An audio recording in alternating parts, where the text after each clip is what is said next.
The individual views expressed here are not supported by and do not reflect those of Green Ties Media. Viewer discretion is advised. Yes. Good morning, everybody. Good morning on this Thanksgiving Eve. We're gonna have to put our theme music. 'Cause it's all about us, us against the world, every day, all day. You Yes, know what yes, I mean? yes. Yeah, this is what we do. This is what we do. You know what I mean? Good That's morning J1 and Trey. say good morning back. Let's go. Why so serious? And if you're not getting it, you shut up. It's the mafia. Who next? It's the mafia. We next. It's the mafia. Who next? It's the mafia. We next. It's us against the world. It's us against Buffalo against the world. It's us against the world. It's us against it's Buffalo against the world. That's J1 Trey. Pulling up in this big body like Brewster. Even rich like Reed and Diggs, we move so well. You should know the drill. You should know the vibes. If it ain't red, white, and blue, baby, that's not my size. It's the mafia, the fan base that'll die for you. On Sundays, we are not cool. Any other days, we'll ride with you. We heaven sent, we're Hamlin win. 3 spoke to God and said thanks though. Having cool years real dope, but I really miss the fan base though. Now turn it up, turn it up, wait. Now turn it up, turn it up, wait. Now turn it up, turn it up, wait. Now turn it up, turn it up, wait. It's the mafia. Who next? It's the mafia. We next. It's the mafia. Who next? It's the mafia. We next. It's us against the world. It's us against Buffalo against the world. It's us against the world. It's us against it's Buffalo against the world.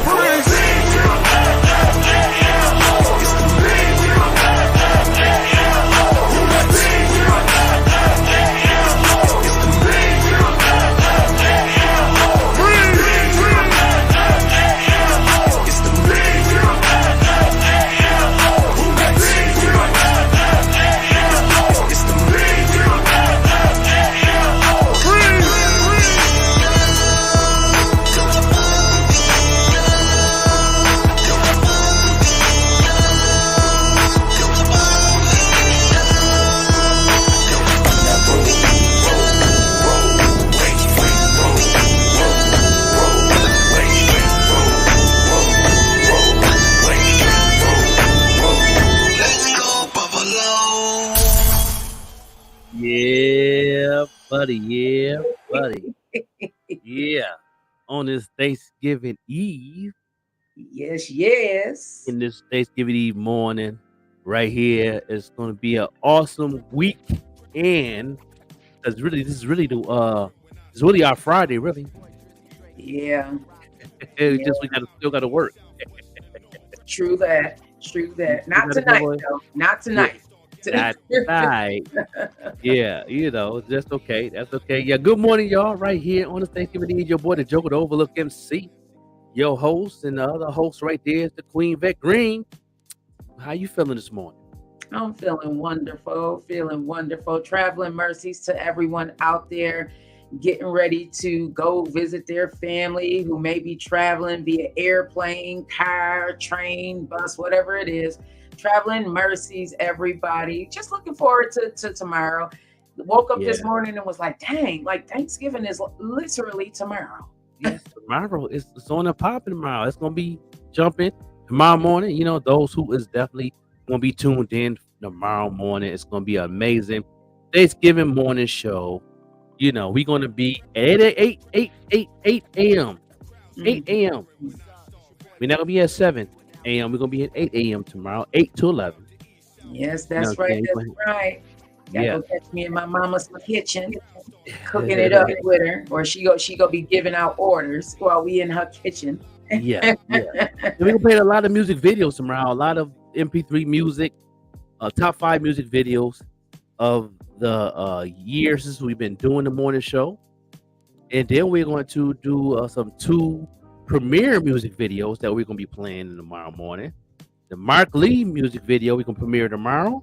Yeah. And that Barge Banger music video will be premiered tomorrow on the show. So make sure y'all tune in for that.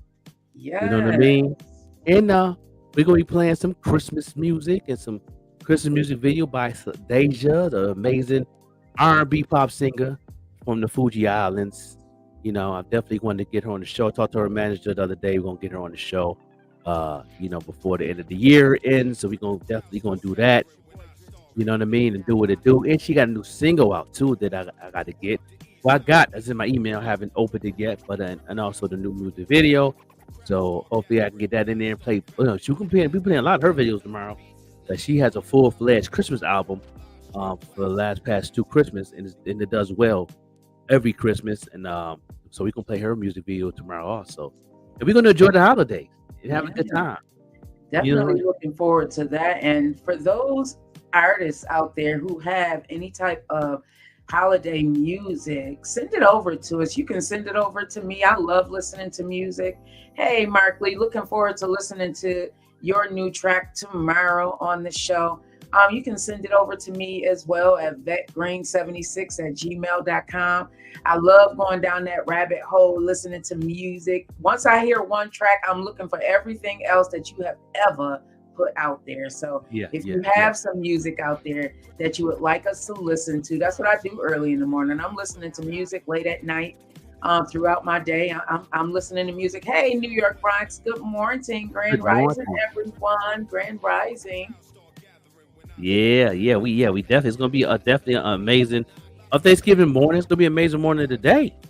You know what I mean? You know the headline. You know, talking about later on today is podcast We Break Records. It's like I've been having a conversation with a lot of podcasters across the nation, and you know, so a lot of us been broke a lot of artists' records that really helped their careers. And I didn't know a lot of these different podcasts that helped a lot of artists out that's famous today.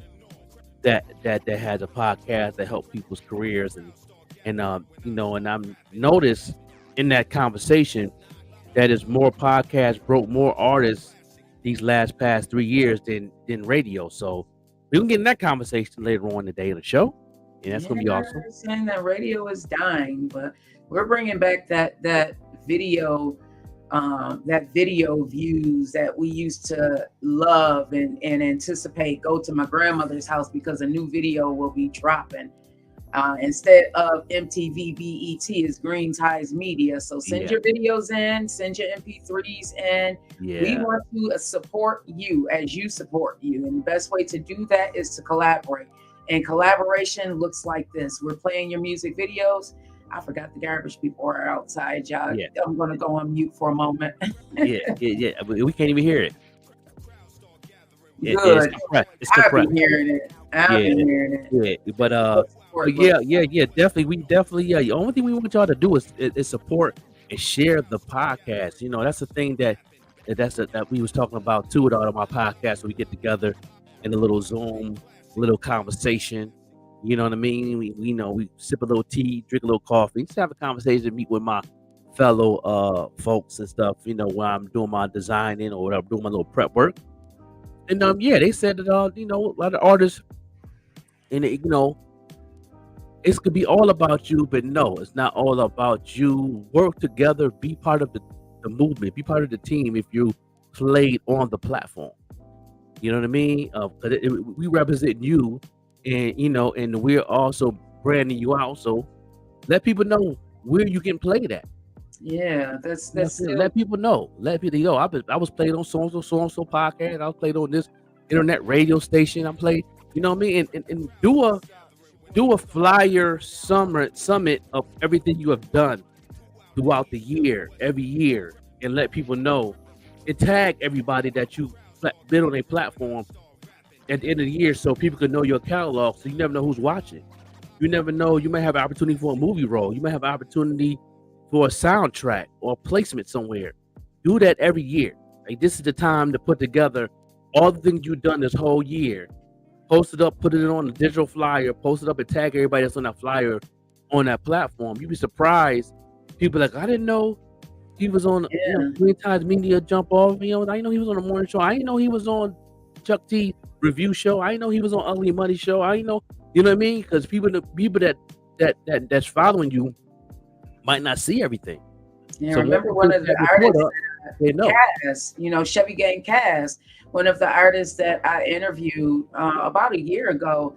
If you look at the opening song to Fast and Furious, I believe it was the opening song. That's his song. Remember, I interviewed Chevy Gang Cass and Jack Caper. That's right. Two of my favorite artists. Jack is out of Ohio, and Chevy Gang is actually out of California. I mean, listen, you never know who is listening to what, who's seeing what. Tag us. Tag us. Let us know, and tag all the people that on the platform. That's how you give back, and that's how you show love back, and also appreciate that. You know what I'm saying? What's going on in your career, and plus you letting people, your new fans know, what other platforms you was on, so they're gonna be like, okay, I can need to check that out because I love his music for a long time, but I didn't know he was on that platform, and I want to know what that platform is all about. You know what I mean? So you're pretty much marketing us just as much we building your brand up on our platform, even though we putting in a lot of work because we have a team where we working with to help move what we got going on. So just a little tip this morning for you artists and you business owners and book writers and authors and producers and all the people that build this platform. So we definitely here to uplift and to share some amazing art that people is doing, and that's what we do. You know what I mean? No doubt. Amen, everybody. Yeah, I'm just going to continue to share this while we are. Oh, definitely. But since you're doing that, let me go ahead and we're gonna take a little break and get right to a music video real quick, and then we'll be right back this morning on Thanksgiving Eve. You know what I'm saying, for the hot topics and all that. You know what I mean? And don't forget that these hot topics is definitely brought to you by your girl with the strawberries. That's right. Dipped in Dignity. Make sure you check out Dipped in Dignity. She has the best treats in the 716. I tell you no lie, they are delicious. Off the chain. I can't wait to try one, two, or maybe four. One won't suffice. I'm telling you, one is going to turn into many. Yeah, yeah. So I'm definitely going to come home for Christmas. I'm definitely going to dip in some dignity with some good strawberry chocolate. You know what I'm saying? And and do what it do. So after these messages, we'll be back with the hot topics of the day right here live this morning. Good morning, y'all. Say good morning back. Make sure you shop with Dipped with Dignity. It is the best strawberries dipped in chocolate that I have ever had. Listen, y'all, if you want a treat that's sure to knock you off your feet, you need to get with Dipped in Dignity, okay? These are the best treats that I have ever had, and I am not somebody who liked strawberry dipped in chocolate. I was never that girl, but when I taste these treats by Dipped in Dignity, oh my God, OMG, OMG, OMG, I couldn't just eat one. Ooh. Make sure you get with Dipped in Dignity, the very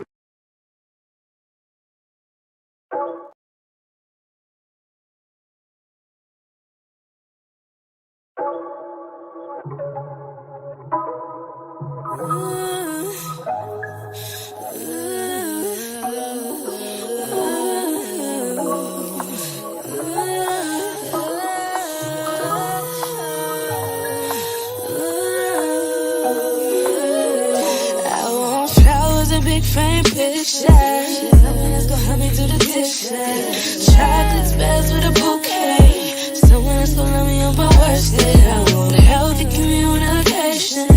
Go on nice trips, vacation. Someone who says they're sorry after we get done arguing. Is it so damn bad that I'm a girl who just wants love? Why does it feel so hard to find someone who actually shows up? Get to know me, call me slowly, show me chivalry. Hoping I can find a guy that gets down on one knee. I don't wanna give up, I just wanna find love, someone that caters to us while we're waiting to love. I don't wanna give up, I just wanna find love. Show appreciation to all that's left for us. Loyalty, honesty, respect. Warm up in my body and it get me in the bed. Wanna know about me and my intellect. Ooh, wanna see action, I don't wanna hear words. Show me some affection, don't be my best hug. Genuine intentions, so I stay alert.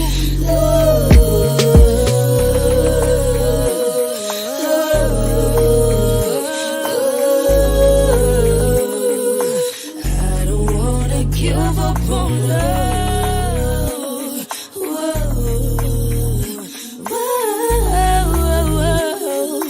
Please don't repeat my past hurt. Is it so damn bad that I'm a girl who just wants love?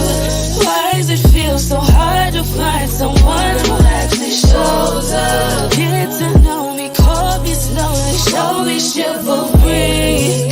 Hoping I can find a guy that gets on one knee. I don't wanna give up, I just wanna find love. Someone that caters to us while we're waiting to love.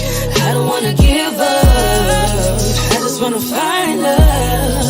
Show appreciation to all that's left for us.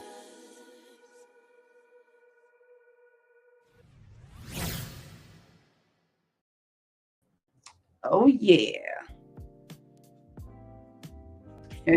Lauren Nicole, who will be on the show Friday morning. Tune in. We'll have a conversation with her. She You know. fire. Yeah, she off the chain. The catalog, is off the chain. What's your other favorite song besides that one? Oh my God. Hang on, because I still got it up on my page. I was just listening to it. Hang on 1 second, y'all. I'll let y'all know what I'm talking about. R&B is back. I love all of them, from I Met a Guy, Show Me Chivalry, Cope, Mood Swings. Listen to Mood Swings, y'all. Yeah. Fire. Yeah, right there, man. Follow her right there Mhm. on IG, Lauren Nicole Official. Man, her content is crazy. I love the little small little videos she do. Her mic'd up edition is off the chain. Her cover songs that she be singing is amazing. She put on an amazing show, and don't be afraid to book her to one of them events. I think she could definitely put on the show and all of that. No, she gonna be with us Friday morning on the show, live here on the Morning Show podcast. And we're gonna have an amazing conversation. So that was her video right there, and it's off the chain. But let's get into this tea.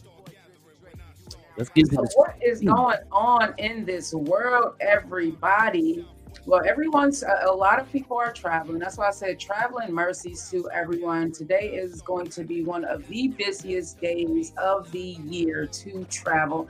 Everyone's trying to get to their loved ones. People are trying to get, out of state. My daughter's traveling. My kids are traveling today. So make sure you are careful out there as you are traveling. They're saying that the holiday rush begins today. It actually began yesterday.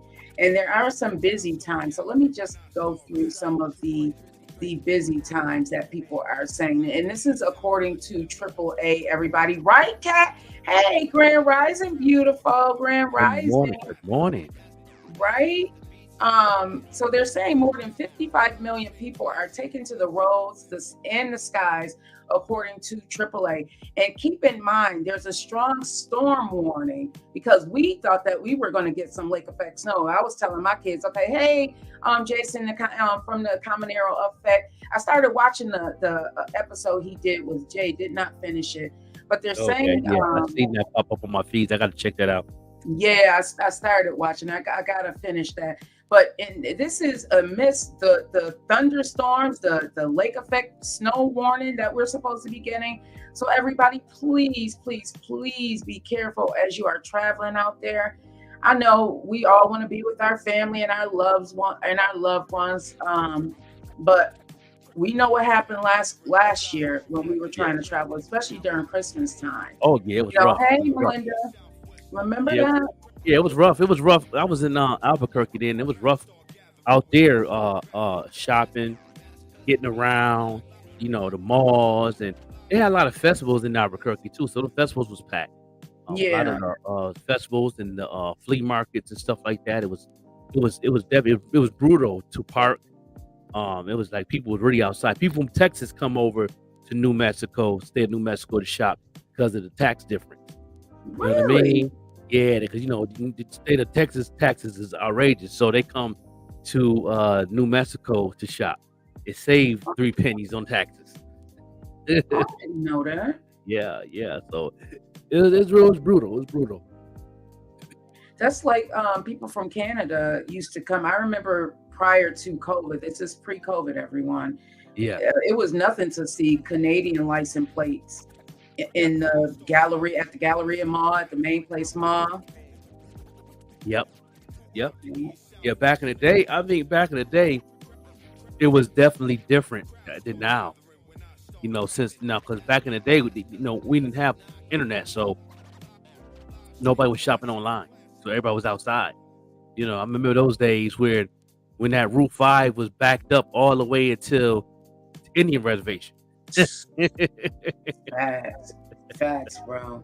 Facts. Yeah, I remember those days. Yeah. Good morning, everybody. Good morning, Melinda. Yeah, Grand Rising, everybody. Yeah. Most of us may not have even been on this earth yet or even remember, but our parents may remember the assassination of President Kennedy actually happened on November 22nd, 1963. And it still remains a seminal moment in the lives of millions of Americans, and not just Americans, just people all over the world. Whether you heard it on television or from a loved one, it was definitely one of those moments that made people realize that no one is invincible. And I remember learning about it in school. So as the nation prepares to commemorate this day, it still brings tears to people's eyes because people looked at him as one of those presidents that was going to make a change in the world, that was going to make a change as far as the civil rights movement here in America, as far as just racism, trying to and just for the record, folks of color, that was the first president to have a black agenda. There's no other president ever had a black agenda since him. Not even Obama didn't even have a black agenda. He was just a black president. Let's make that clear. I mean, we all know, and if you don't know, you should do a little bit of research. One of the reasons why he was assassinated is that he did not stand for the racism. He believed in equal rights. There was a lot of the people that stood up for us were assassinated, unfortunately. That's right. A lot of the people that stood by and said enough is enough, they're no longer here with us, whether it was Malcolm X or Martin Luther King. They all stood up for us. And that's why I am adamant about working so hard and not giving myself a break just because the color of my skin. I'm not going to feel sorry for myself. Right. I'm going to look at this like, look at what my ancestors and the people that came before me had to withstand, and yet I rise. Right. That's right. That's how I feel, and yet I rise. I refuse to let anything like that make me feel as if I'm less than. I did that for way too long, and if any of you are still out there doing that, look back in the mirror and remind yourself of what you came from. Remind yourself of the people that died for the cause, the people that's no longer here with us, who fought so that you and I can do just this. That's right. Because 60 years ago, this wouldn't have been a thing for us. That's a fact. Pay attention, people. Pay attention is all I'm saying. Just pay attention, get educated, stay open-minded, and don't put anything in the box. Keep it outside the box. So you can definitely soak up more information and more knowledge so you can move forward a little faster, a little bit more smoother. You know what I mean? Don't make it hard on yourself. Yeah. So it looks like the social media video leads to a Buffalo man's arrest on animal cruelty charges, and this is being reported by the Buffalo News. Everyone, a video of a violent. Go ahead, bro. I ain't saying nothing. I'm listening. A video of a violent incident involving a dog on social media has led to an arrest for animal cruelty. James Brown, 35, of Buffalo, has been charged with aggravated cruelty to animals, which is a Class E felony, and overdriving, torturing, and injuring animals, which is a Class A misdemeanor. Officers from the Buffalo Police Special Investigations and the K-9 unit apprehended Brown after an investigation into the video, which showed a man lifting a dog by a leash over his shoulder and slamming it into the ground. I should have said full and fair disclosure, everybody, that this may be triggering. Listen, my family is a dog family. If y'all don't know, I have 3 grand dogs and a grand cat. I love my grand animals as if they were humans. Please don't play with my grands. Yeah, don't mess with my sweet tea. Yeah, like the cruelty. Why? And I remember growing up, even as a teenager, a lot of the younger men getting pit bulls and stuff just because they thought that fighting them was a thing. Remember that? Do you recall that? That was a form of a sport that was brutal. It's been around for years. You know what I'm saying? Like even what they call that the cockfighting with the roosters and all that in the South. That everything's been a form of a sport that harm animals. You know, and never understood it. You know what I'm saying? Growing up, I know people used to do that all the time. People used to build like different barns in their backyard to do these things. Nobody said anything about it for years. I remember back in the 70s and 80s, it's been going around in Buffalo for a while. That was people used to fight on. I remember on middle of the street of Bailey, middle of track it. They let dogs fight and people got their money out betting and all that. I remember that. Really? Yeah. That was really a heavy thing in Buffalo, especially on the east side. That was real strong in the 80s. I was a young man. I was little, but I remember looking out my window or at the window in the car, whatever I was in, and we could see that, you know, in people's backyards, and that's when I got fearful of dogs then, because almost everybody in every block had a pit or rock or German Shepherd to fight. You know what I mean? And I never understood. And I like dogs. And I'm like, you couldn't even walk down the street because they used to keep them unchained and running around and chasing people, and that was the thing. But nobody, you call the police, they ain't coming on no dog, nothing. I'm glad some laws changed. I know a lot of kids got injured, in that time with the dog attacks and stuff like that. So. And that's why it makes it so hard for the sweet teas and my baby Patches to even live in homes because of all this dog fighting. So now it's very hard to get insurance in your home, even renter's insurance, if you have a pit bull or an American Terrier or a Rottweiler or dogs like that, because they were made to fight. I don't know. What's your thoughts on the aggression as far as pit bulls? Because we are a dog family. We are an animal family. So I look at my baby Patches, and she's like the sweetest one. It's the little terrier who's the mean one.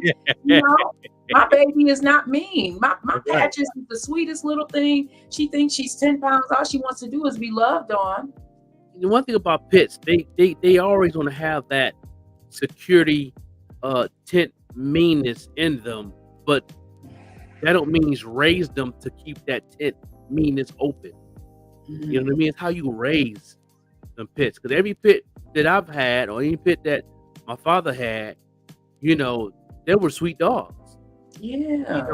They wanted to smoke if somebody coming in the crib. Of course, they did. They security dogs. They're gonna support them. Yeah, they're gonna make sure everything good. You know what I mean for you. But besides that, my dog, my dad had that, and he had a Rottweiler. His name was Cool Joe, and he was the sweetest, handsomest dog in the world. But he didn't like people messing with hitting kids, and he sure didn't like nobody messing with his master, which is my dad and my brother. But then he got to know me, and then he started protecting me when I started living there, and getting to know me and everything. But yeah, he didn't play that. Every time the kids were crying, he used to pace the backyard. He didn't like that. He was a kid. He loved Yeah. kids. He loved, you know, his masters, and that's it. You know what I mean? And then I know some people, tried to fight dogs and stuff like that, and he didn't like that either. But he had to do what he had to do. He ain't gonna let he ain't gonna let no dog, press up on him. Like, you know what I mean? Like, he gonna protect himself. That's natural. But yeah, it's how you raise them. How you raise them. Pit bulls is the sweetest creatures, I think.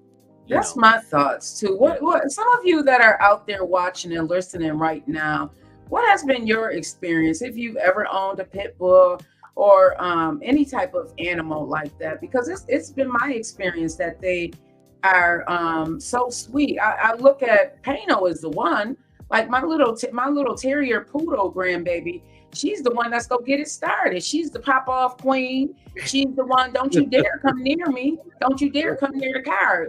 Listen, let me tell y'all a quick story. So the baby grand dog, which is Lexi, she has anxiety really, really bad. Like CBD, she can use things like that because she has real bad anxiety.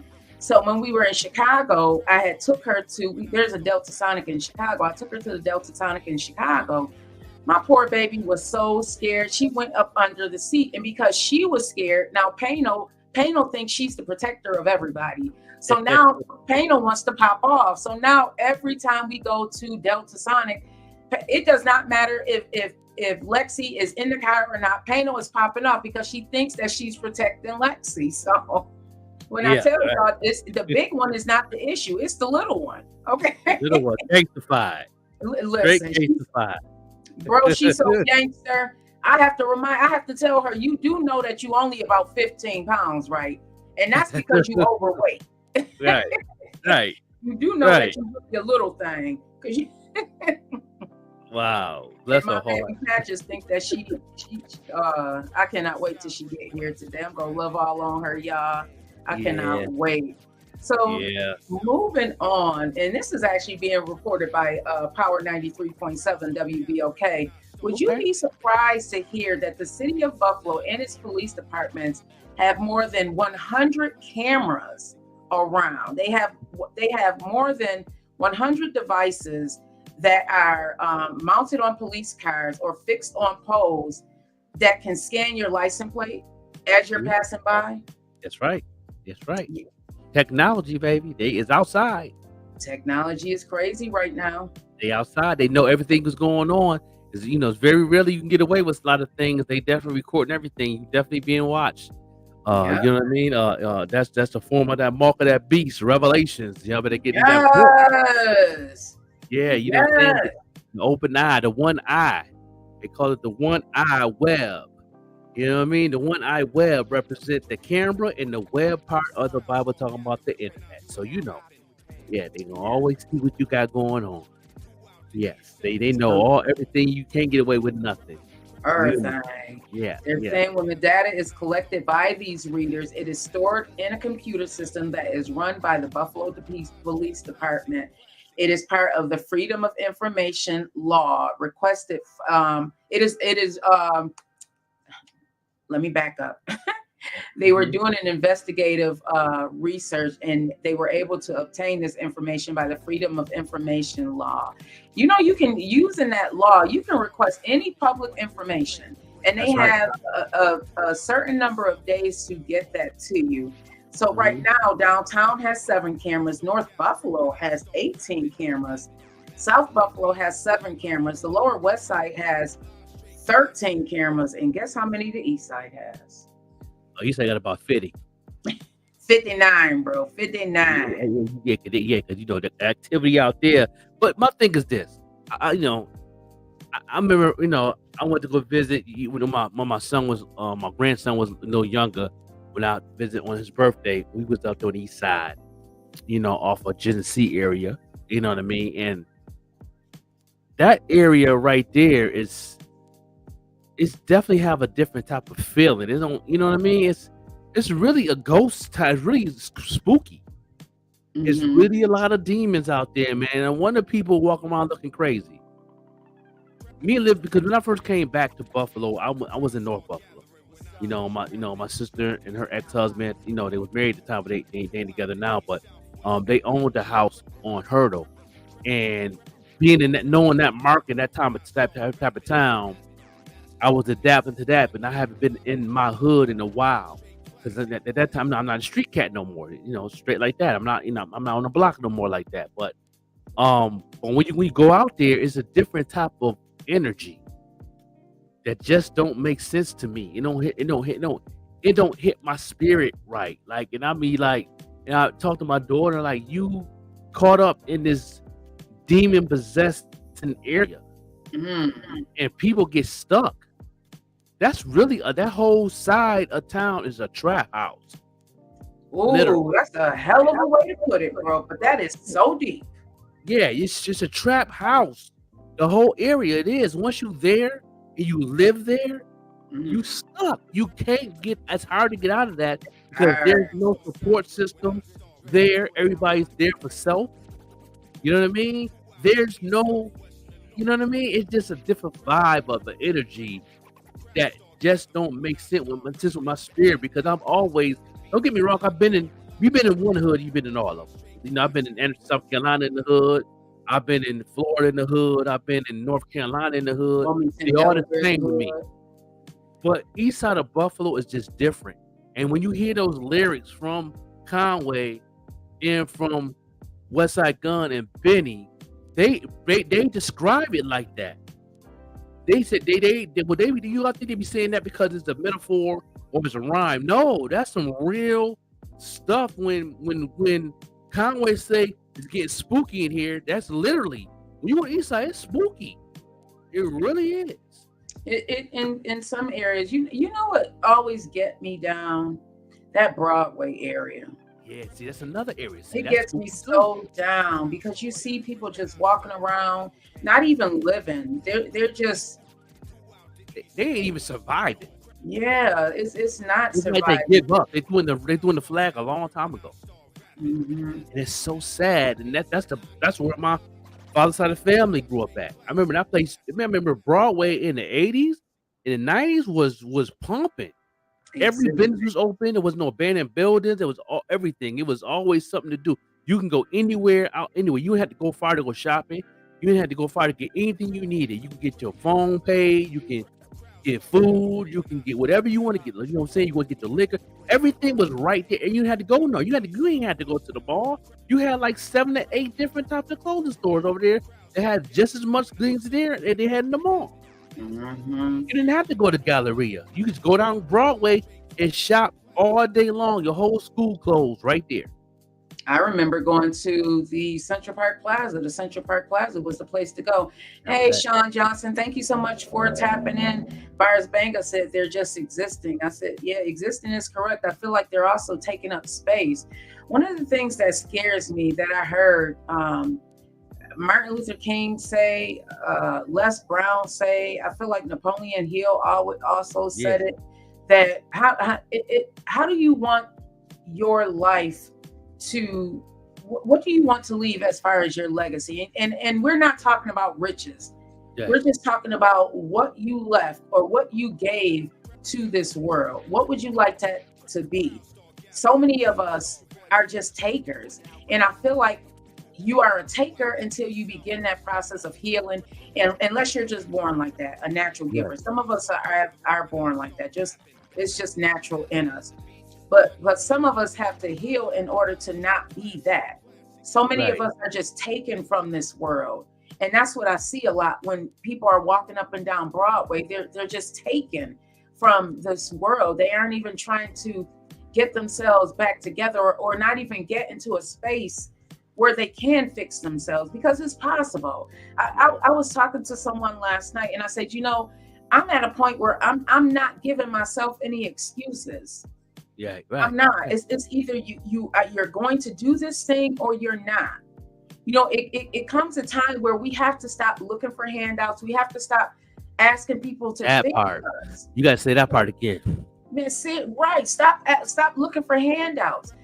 This is why That we part. are in this space right now, where there's too many of us who are not in a good place because we've always been handed things since slavery. They had to feed us, and now the only thing that they did that's different is that they're paying us a little bit more for our work. Yeah. Still a Those slave trade. handouts are It's still a slave trade. Still slave trade. It's still a slave trade mentality. Come Only on, is different. You bro. get paid Speak for it. on it. Yeah. Speak on it. Yeah. You know. It's so frustrating to me. And It's so then frustrating. that's why I like to. That's why I like when I train my artists and business owners for marketing. I train to reset their mindset in this marketing, because when you reset the mindset of marketing, you can reset the mindset of how you need to do things to where you don't have to have a ghetto mentality. You understand me? So it's like we all had it. We all been there. You know what I mean? Once upon a time, I had a ghetto mentality, but you know, I fought that thing early. I fought that thing in my late 20s, early 30s. So I was ahead of the game. Like, I didn't want no ghetto mentality. I really want to be outside the box, and that's why I moved the way I move now. That's why people look at me and they look at success. You know what I mean? But I'm saying I ain't even scratched the surface yet. I might not be a place where I wasn't before, but I ain't That scratched the part. surface. You know what I mean? You know, I Even still got a get little bit of work this to do. part. Yeah. Byers Banger said, "Talk like the boss you are, Joker." That too. Like I think about how the blinders were on my eyes 5 years ago, 2018. So it has not even been that long for me. When the blinders were over my eyes, I used to feel that, you know how you hear about stories where Oprah is giving money to people or Jay-Z is giving money to people. I used to be one of those people that used to feel some type of way, like, well, why are they giving it to them? Don't they see that all of us, there's a lot of us in these low income neighborhoods who are suffering, who could use that money. They're going out spending $10,000 on a purse. Don't they know what we can do with that money? And then as I began to open my eyes and release that demon off my back of, oh, woe is me, I realized if you gave poor people right now, people who have not changed their mindset, I'm not even talking about poor people. Let me change that. It's people who have not changed their mindset. If you give them $1 million of reparations right now, those same people who have not changed their mindsets are going to be poor within the year. That's right. That's right. Within the year, because it's not about the money, everybody. It's about changing your mindset. The money's going to come. The money's going to come. It's about changing your mindset to open up a space for those blessings to come. Many of us are living in these wretched lives because we are living wretched lives. We're living that way. Right. That part, you know, and it's like I tell people all the time, you know, once you change your mindset, you said the money is coming, but you would look at things different. You can see the reason why certain people is going through what they're going through. You know, I understand it's hard. I'm not taking nothing away from none of that. It's hard. It's tough. But you know what I'm saying? But you got to change your mindset, and then you would change habits. You would change how you walk. You would change how you talk. You would change how you dress. You would change how you get up in the morning. You would change how you approach people. You would start to delete certain people out your life because you see it's unbalanced. Once you change your mindset, you know what I mean? Once I changed my mindset, I knew. And that part where you were talking about when you said that you felt some type of way when someone with celebrities to give this person, that person, and you need that money. But that's the thing I tell this one young lady had the same mindset that you had back in the day. I said, well, go out and be seen then on a positive way. Once you change your mindset and move different, you can be just that one to get that blessing, to somebody that want to help. And that's what happens. I changed my mindset, y'all, and I tell you no lie, I was able to increase my income by 60%. I tell you no lie, and all I did was I changed my mindset. I changed my mindset, and I changed how I looked at my work ethic, how do more. Do more than what you're getting paid for today. Right. Because when you do more for what you're getting paid for today than what you're getting paid for today, you're going to reap those benefits. You're going to get that money. Just think of it as a savings account. You're putting that money into a savings account, even though you can't, it's not tangible yet. You can't touch it yet. It's going to come. The universe is going to open up the doors. I tell you no lie. I'm so passionate about this because I've seen it done in my life. I tried it. I tested it, and it works. Think and Grow with Vet Green. I tried it, I tested it, and it really does work. I wanted to see if it worked for myself before I started talking about it. That's right. And it does. It works. I remember one of my mentors back in the day, one of my first mentors, when I knew that he was a mentor to me. You know what I'm saying? I know he probably tuned in. Shout out to my man, Pastor Clint Scale out there in South Carolina. And he always used to teach on this all the time in church. I was going to the church out there, and he said to me, but he said it in the congregation first when he was teaching, but I knew he was talking to me. You know what I mean? I was one of the ones he was talking to. And he said, if you've been at a job, been working for over 5 or 6 years, and you never got promoted, that's you. Yep. That's not the company. Yep. If you never been promoted at your job, no matter how many jobs if you never got promoted at your job and you've been working at 7 to 8 jobs in a 10-year period, that's you. That's you. Period. That's your mindset. I'm glad you said that. Boris Banger said something, and this ties into what you're saying. He said, gotta love the process, and a lot of people don't. That is absolutely true. That's right. It is that part of that process is admitting when you are not doing enough. When you admit that you are not doing what you are supposed to do. We can blame it on the people all we want to. We can blame it on, they're holding me back. No, you're holding you back. Yeah. Are you doing just enough to get that check every week? That's it. Be honest with yourself. That's that part. I used to lie to myself all the time. Are you doing what's written in your job description, or are you doing what's written in many people's job description? Because that's what I did. That's right. I raised my hand. Yep, I'll take it. I'll do it. I'll try it. Yep, I want to learn that. Raise your hand sometimes. A lot of people just get complacent and they're like, I'm not doing that. That's not in my job description. Well, when it comes time to get bonuses and when it comes to get time to get raises and promotions, that's why you ain't get a promotion, because you're doing just enough. And that's stuck and all that stuck in my head when I moved back to Buffalo. I moved back to Buffalo in 2012. Every job I had since then, I always got promoted. Every job. Always got promoted. One job I got promoted in 6 months. Yeah, that's one thing me and my sister got from my mom. We are natural hard workers.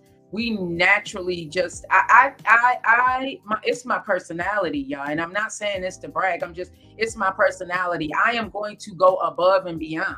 It's just part of my makeup. It's part of my DNA.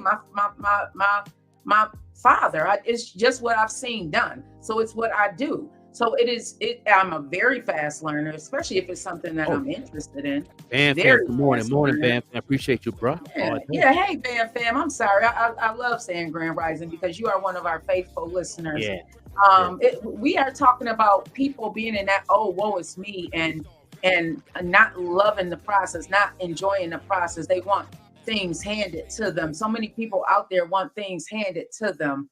Mm-hmm. Just give me an easy way to do this. I remember when I had first got into Chicago, and I knew that I wanted a change, and I was like, okay, I need to do some things different here. And some of the things different is just going above and beyond. Like, I needed to show them what I was made of. I needed to show, hey, Nyanda, Grand Rising, Queen, Grand Rising. I need to show them what I was made of. And the best way to do that is through action. How many of us want it, but we aren't willing to take the action, put the action behind that thing? Right. And sometimes people get lazy and think everything must come to them. They think because they're in a certain position they don't have to do certain things, or they don't have to listen to that person, or you know what I mean. And then before you know, you get demoted, and then what you gonna do? Then you're going to cuss everybody out, and then you get fired and go to jail, and more problems on top of more problems. I'm talking to the old me, y'all. That was the old me. That was Listen, I'm thinking about the artists and the podcasters and the creatives. I don't even want to just generalize it into artists. I'm talking about creatives, because there's a lot, whether you are making clothes, you're a clothes designer, you're a podcaster, any type of creative. How many creatives out there just want to hand it to them? right. Thank you, Melinda. Just want to hand it to them. They don't want to do the work. Listen, we built this platform. I'm glad that you opened that door. We didn't build this platform about a month. Green Ties Media is only a month old. Okay, building from the ground up from nothing. Nothing. You know what I mean? Vet Green the Queen supplied and built the foundation of this. If y'all see here, that beautiful woman next to me on the screen built this foundation by herself. Like, listen, let me go ahead and get this foundation together. Let me do this. Okay, I got my man Joker, my bro, right here doing what to do. Okay, now I got the foundation, bro. What's up? Now I'm the bricklayer of this thing. Mm-hmm. Now I'm putting the bricks together. You know what I mean? The building is built in less than 2 weeks. Let me make that clear. Now, all she doing right now, and all we doing right now, is decorating it, polishing it up. That structure is sound. Yeah, we in construction as we speak inside the foundation of this movement of Green Ties Media under 2 podcasts, the Morning Show and the Vet Green Show. Okay, so to say all that, people actually, the new people we have now, the people that's outside of Buffalo, our new followers, think that we've been doing this for 10, 20 years. They can't tell we brand new. Mm-hmm. Because of the work ethic and the vision that I know her vision. I've been knowing her vision for a while. I know her vision for over a year and a half now. Mm-hmm. Now she put it into play, and now I see it clear now. Like, now I really see it now. Like, you know what I mean? When you see somebody's vision and you understand their vision, you get so excited.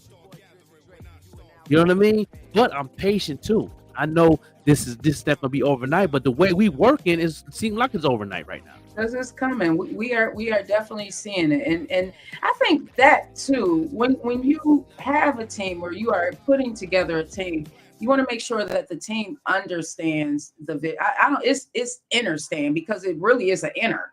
It's an understand that vision, and they work together. Right? You're on mute, bro. And that they work together, and that too, I think, is why we work so well together.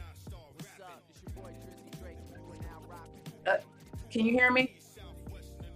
I think that too is why we work so well together, because we both understand that anything that we are working for now, we are going to reap the benefits in the back end.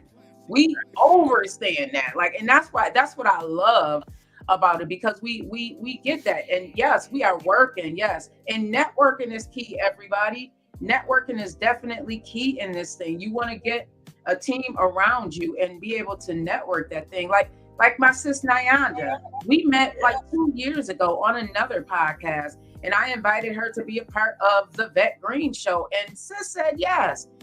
Thank you to my sis Jasmine, coming in from Jamaica. She's only been in the States for, I think, less than a year, sis, right? And I'm so happy, but that came from networking. Like, we formed a relationship through networking, and this is how it works. We collaborate together. She raised her hand and said, yes, I'll do that. No questions asked. No questions asked. Thank you so much, Melinda. Yeah. Oh yeah. See, same thing. Watch the growth of Melinda. Watch her podcast grow. Watch we about to put together. Watch what's going to happen. Watch. Just sit back and watch, and don't worry about the haters, because the haters gonna watch. Yes. They're gonna watch more than the people that love you. Watch and learn is what I always say. You want them to watch, but you also want them to learn. That's right. You know what I mean? And I never really focused on that. There's one thing somebody hit me in that we had a good conversation. A good friend of mine out of California, who's who's been following me for a while now. You know what I mean? And he was like, you know what I'm saying? You don't dwell on the other. You just stay focused. You just in tune. I'm like, yeah, man. I don't. I'm so focused. I don't even pay attention to all that other stuff. They certain things that pop up. You know what I mean? I don't even. It's natural now. You know what I mean? Once you do it for a long time and you're so focused on what God wants you to do, you be like, did you see it with the one somebody had put up that was talking about you? I'm like, I don't know. Right. People bring. I usually hear about stuff because somebody brought it to me. I'm not searching, y'all, and you shouldn't either, because that takes up way too much space for you. Keep your mind open. Don't let the negativity take up space. Just continue doing what you're doing, and say watch and learn, but not from a malicious place. Say watch and learn from your heart posture, especially if you know what it is that you bring to the table, the value that you bring to the table. Melinda, I'm looking forward to what it is that you're bringing to the table. Let people watch and learn from you. Don't listen. Yeah. God placed me on this earth to teach. So if I'm teaching, even if you don't like me, if you can learn something from me, then to God be the glory. To God be the glory. That's all I'm gonna say. Yeah. We'll go ahead and take a break. And come on back and finish this conversation up. Because I think we were definitely teaching and giving us our testimony of what we've been through in the past. And I really want to, when the next time we come back, I want to break down really where you came from in this thing.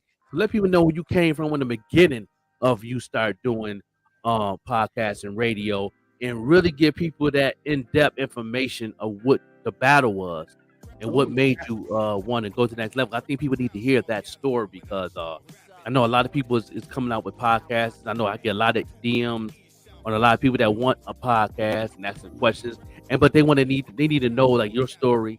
They need to know my story and all that. So we're gonna take a break. Yes, and not to brag, but our messages have been blowing up, y'all. Listen, God is good. Yeah. That's all I'm gonna say. God is good. We'll be right back. Yeah, we'll definitely be right back after these commercial jump offs and in a music video. You know what I mean? No doubt. It's your boy, the Joker, the Overlooked MC. We all stay right there. Y'all stay right there. Better treat me right. Now is my time. If you treat me right, I'm gonna treat you right. Well, now is your time.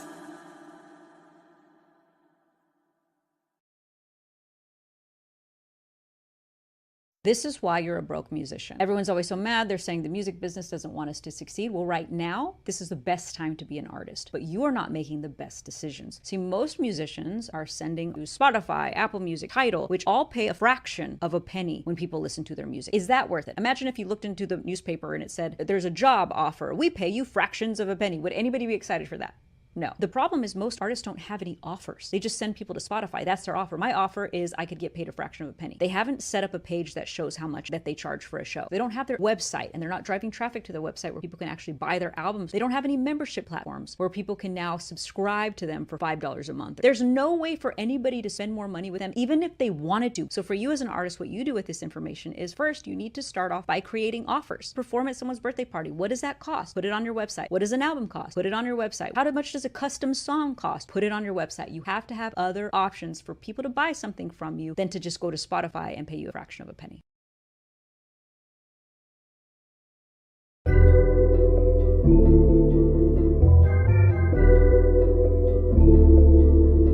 Low-key. Young woman.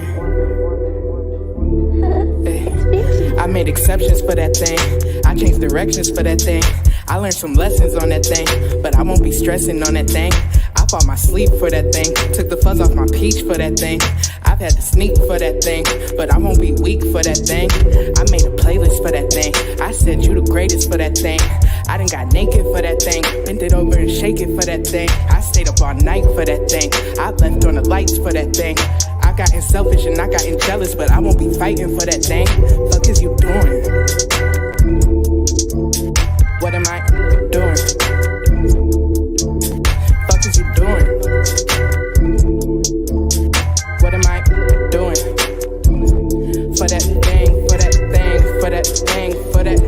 for that thing, for that thing, for that thing, for that thing, for that thing. What am I doing for that? I canceled plans for that thing. I left my man for that thing. I said no to seafood and only drink water and pineapple cran for that thing. I put on shea butter for that thing. I washed all my covers for that thing. Been a part-time lover for that thing, but I won't suffer for that thing. I pumped his head up for that thing. I made my bed up for that thing, but I done got fed up on that thing. So I gotta let up on that thing, cause I took a shower for that thing, then waited up for hours for that thing, and could've had plenty other things, but I saved my power for that thing. See, I did my dishes for that thing. I took a picture for that thing. Messed up and sent it for that thing. Now he got a witness for that thing.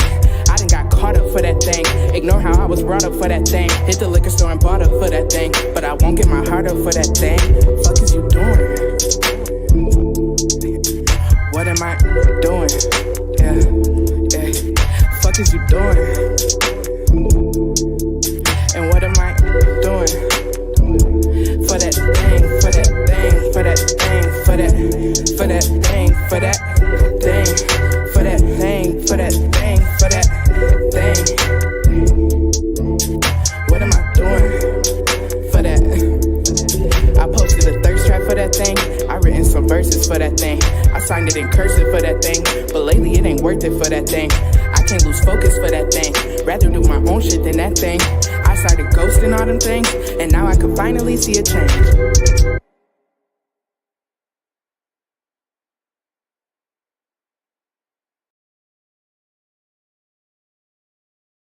Yeah. Yeah. I mean, sometimes my joint right there, you know what I mean? I'm gonna do it with that thing. I'm gonna pockets with that thing. I'm gonna bless with that thing.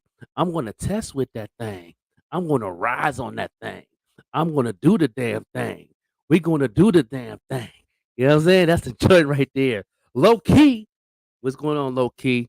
There's an amazing interview that we had with you and all that. We back in full effect. It's your boy, the Joker, the Overlook MC. What's going on, y'all? What's going on, y'all? What's going on? Good morning. Yeah, y'all I know y'all enjoyed that video. I know y'all enjoyed that video. Good morning. You know what I'm saying? Yeah. Sean Brown in the building at the Even Rush Network. We on the Even Rush Network as we speak. We on Fire Stick. We on Spotify podcast. And to let y'all know that you know, shout out to Jennifer Hudson who seen one of our shows on there with the legendary young princess, you know what I mean? Doing her thing on the Jennifer Hudson show, you know what I mean? Canary Yellow, you know what I mean? And so they actually discovered that situation on there, and then after that she went on her social media, and then she's seen all her other videos that went viral and all of that. So shout out to that. You know what I mean? Even Rush Network is definitely doing a thing. Make sure y'all go in the description, click on the sponsor, make sure you subscribe and all that, and stay in tune on that wave. Yeah, I'm saying on that wave. So if y'all don't want to see that show, that Jennifer Hudson show, go on YouTube, put in the Jennifer Hudson show, and she got clips of the lovely Canary Yellow. 8 years old. She's 8 years old now. Her birthday passed. So she's doing her thing and she performed. And this is the video that Jennifer Hudson has seen right here. What's up? It's your boy TP, man. And we here again on OTM freaking Sunday. Come on now, you've been paying attention. But you back. What's up? Welcome back, man. How you feeling? Good. You feel good? Always good. Smith, you had to bring it back, Smith? It's mandatory. It's mandatory, brother. You had to bring it back, That's the man. princess of Tampa. 813. Come on now. Canary, the big one. Come on now. Talk up. Come on now. Miss Viral. Come on now. Miss 600K. Come on now. That's all you. Yes. Tell the people your name again. Canary Yellow. Ooh. Oh, Who you got with you today? You got somebody with you today? The Nolly Red. Ooh. So you ready to snap? Hold up. Oh, what's up? Hold up. Talk to me. I know this y'all show, but this my show right now. Okay. TP, I want you to be my hype man. Mike Smith, I want you to do my ad lib. Okay, hold on. Y'all ready? Get my You swag. say I'm doing your ad libs? Okay. I'm the ad lib. You the hype man. I'm the ad lib. All right. Okay. Yo. Let's do it. Y'all ready? Yeah. Let's get it. Let's do it. Mo dope. Drop that beat. Yes, ma'am. Yeah. Canary Yellow on the check-in. Yeah. OTM freaking Sunday. Let's do it. Yeah. Mo dope. Let's go. Yeah, I'm small, but I do it be like Red Ross. I'm a young goat. I'm a young boss. Talk to I me. spoiled, I get what I want, no matter what it costs. Okay. You ain't got yourself together, that's your mama's fault. I put it on, I be dripping like a pot of salt. Lemonade, I'm a squad, yeah, we taking out. She said she had a dick canary, tell her knock it out. I'ma talk the talk. I'ma walk the walk. Y'all paid for the flow, I get money all the time. I can't let you have none, cause I wear half of mine. Little diamonds on my neck, I like doing shine. Look me up on YouTube, I hot to find. You come for me, then my daddy come for you. Who else? And he won't come along, he gon' bring my uncle too. What else? Everything on me yellow, but the money blue. What else? Everything brand new, I'm acting brand new. What the else? best? Nothing less, I'm a princess. I ain't got no time to stress, cause I'm too blessed. No. I be slayed every day, you looking like a mess. Oh, God. You make mediocre music, I'm not impressed. Oh, God. I've been rapping since 3, this ain't new to me. I said I'ma go viral 2023. Okay. Ray Charles to a header, then seeing me. I'm only 7, but I still who they wanna be. You can say what I do, you can have a seat. Kids love me, they put my music on repeat. Canary Yellow be the name, you gon' remember me. I ain't leaving no crumbs when I come to eat. Ain't no crumbs when I come to eat. Canary Yellow. You can't stand me, you can take a seat. Canary Yellow. Hey, no crumbs when I come to eat. Canary Hey, Yellow. you can't stand me, you can take a seat. Canary Canary, Yellow. canary, Yeah. canary, Yeah. canary, Yeah. canary, canary, canary, canary. Yeah. Hey, you an idiot, man. OTM Sundays, man. Canary mother freaking yellow. Mo dope. Was the video that she seen on the Spotify side of the Even Rush network of the morning show. Jennifer Hudson seen that jump off and was like, I didn't know that she went viral on this joint. And so we outside, y'all. We outside on the digital side. And we appreciate everybody tuned in this morning. You know what I mean? Making it do what it do. You know what I mean? We're gonna have my boy coming on today. My boy Forrest Lamar will be on in the short, you know what I mean? Live here on the morning show. I've definitely enjoyed it. But the headline that we're gonna be talking about, it is about podcasters break records. Podcasters break records. And I know there's a lot of artists always quick to try to get on radio. Let's have this conversation. Everybody, especially in my hometown, man, like y'all stuck on WBLK. Don't take nothing away from them. They take nothing away from them. But I have a question. Why you want to get played on WBLK when you're not getting paid for it? The last rapper that been on rotation, or the last rap group that been on rotation in Buffalo and got paid for it was Divine and Debonair. They was on rotation. It's the difference between getting played on WBOK 1 or 2 times a week and you're not getting credit for it. You ain't getting credit for it. I don't care if you registered, you're not getting credit for it. You're not even getting you'll get paid more getting song played on Spotify. You getting paid more money than WBOK. WBOK ain't even giving you a fraction of a penny. That's crazy. Getting played once or twice a week. The last group that been on rotation in the history of Buffalo hip hop was Divine and Debonair, and they had to go through some things to make that happen, but it happened. You know what I mean? It got to the point that people heard their music so much they forgot they was from Buffalo. You know what I mean? Until somebody had to remind them, they from Buffalo, right? They were what, bro? For real? Like, I thought they was from New York City. I thought they was from, you know what I mean? So let's talk about that conversation real quick. You know what I mean? What is the Why? I'm talking to a lot of artists, and the tagging artists from Buffalo right now, or even local. You know, what I'm saying now that's different than Atlanta, because you know Atlanta you get credit. Let me get that real clear. When you get on, once you get played in Atlanta on 3 of their big radio stations, you get played once, you're on rotation after that. Especially if people like you, they love you. You know what I mean? That's automatic. You on rotation. 14 Mafia was on rotation in Atlanta. They still is to this day. They get more plays on a radio station in Atlanta than they do on WBOK. 14 Mafia. Let's make that clear. I know the Dirty Boys. The Dirty Boys know me in Atlanta. They're my people. They tell me 14 Mafia is getting played on rotation. They getting credit for that. That's a publishing check. But podcasts break more records. Podcasts break more records than any radio station right now as an independent artist. Can I name some artists that got famous off of podcasts? You know what I mean? Shout out to all my people. You know what I mean? Yeah, Band Fam, of course. Devonair, shout them out. Much love. You know what I mean? Even Rush all day. You know what I mean? Yeah. And check out the Evening Rush show tonight. You know what I'm saying? Get an R&B singer in the building tonight. Tune in. Make sure y'all tune in tonight. We know what time is that? 7 o'clock, 8 o'clock. Put the time up there for everybody so they can go ahead and tune on in. And in the description is the Evening Rush Network. Go ahead and click on that and make sure you click that bell so you can get a notification. Yeah. Devonair, Band Fam. Yeah. Yes, sir. Yeah.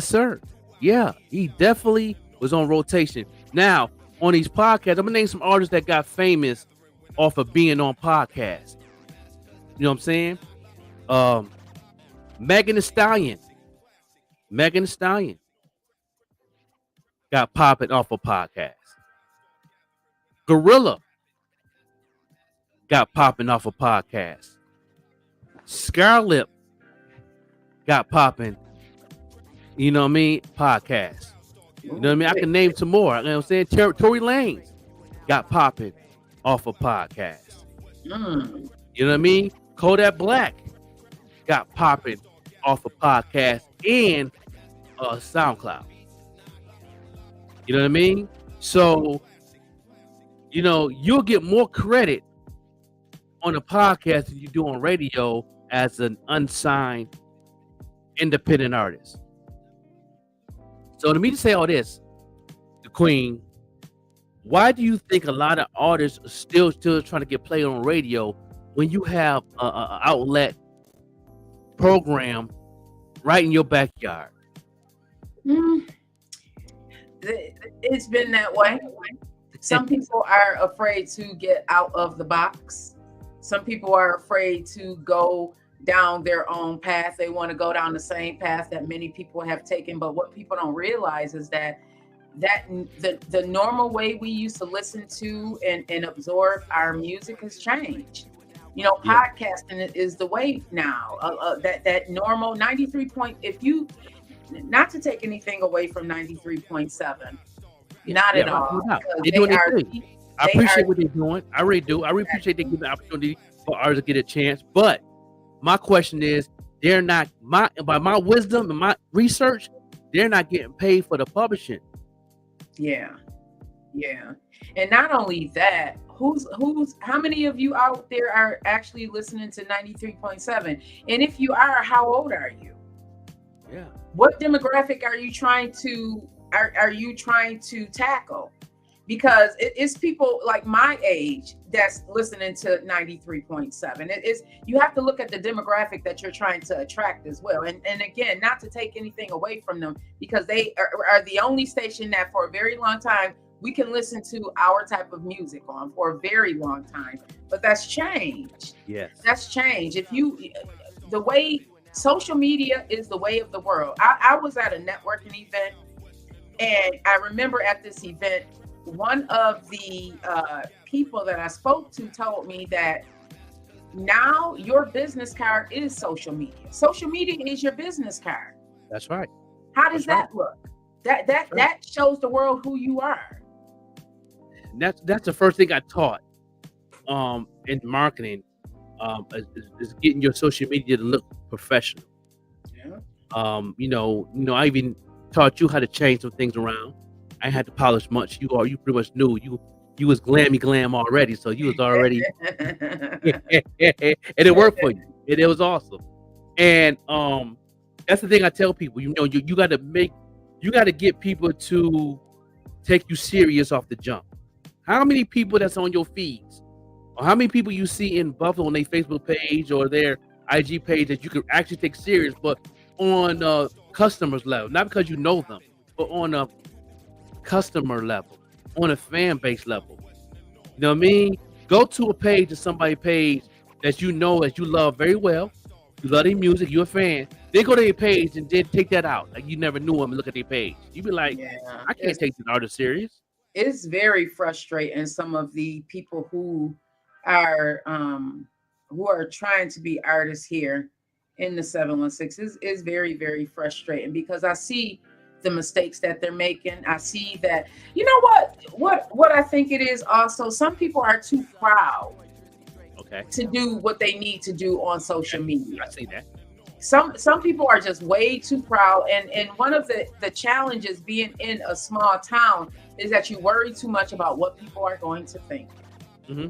Stop doing that. Stop worrying about what people are going to think. You're trying to get your brand out there. It's not going to happen if you put yourself in this box. If you put yourself in this small box. I've been talking about that. Take yourself out the box. Okay. Let me say this now. I had an artist was in our DMs. I'm pretty sure you very seen important, it. Don.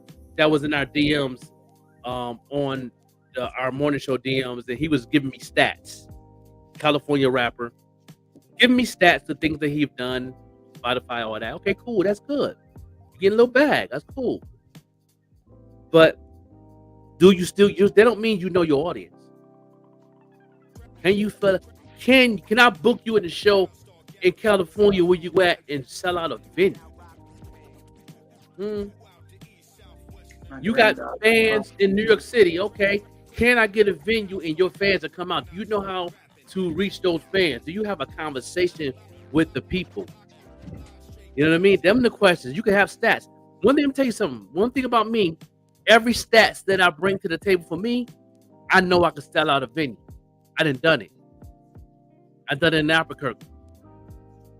Even on the podcast side, I could set up an event in Buffalo with me in the headline and sell out a venue, because I have a following fan base who watch this platform that would love to go to my event and also see me. You know what I mean? These are things that I ask artists that have stats. I see the stats on Spotify. He got 700 something streams in Houston, Texas. Can you get a venue in Houston, Texas? Put your name on a billboard? Can you sell it out? Because only them stats is telling me that people are just listening to music. That don't mean they're a fan. As a marketer and a marketing manager, I'm the one who teach people how to figure out their audience and figure out their fan base. It's so easy. I can't say it's easy. Once you know your demographic and where you at, it's pretty much everything can fall into place if you have a fan base or not. After all those streams, all the people following you, is you selling merch? Is you selling out merch? Do you have a merch page? Do you have a merch link? Okay. Even if you ain't selling merch, you got a merch link. At least you tried. At least you have that opportunity to make money.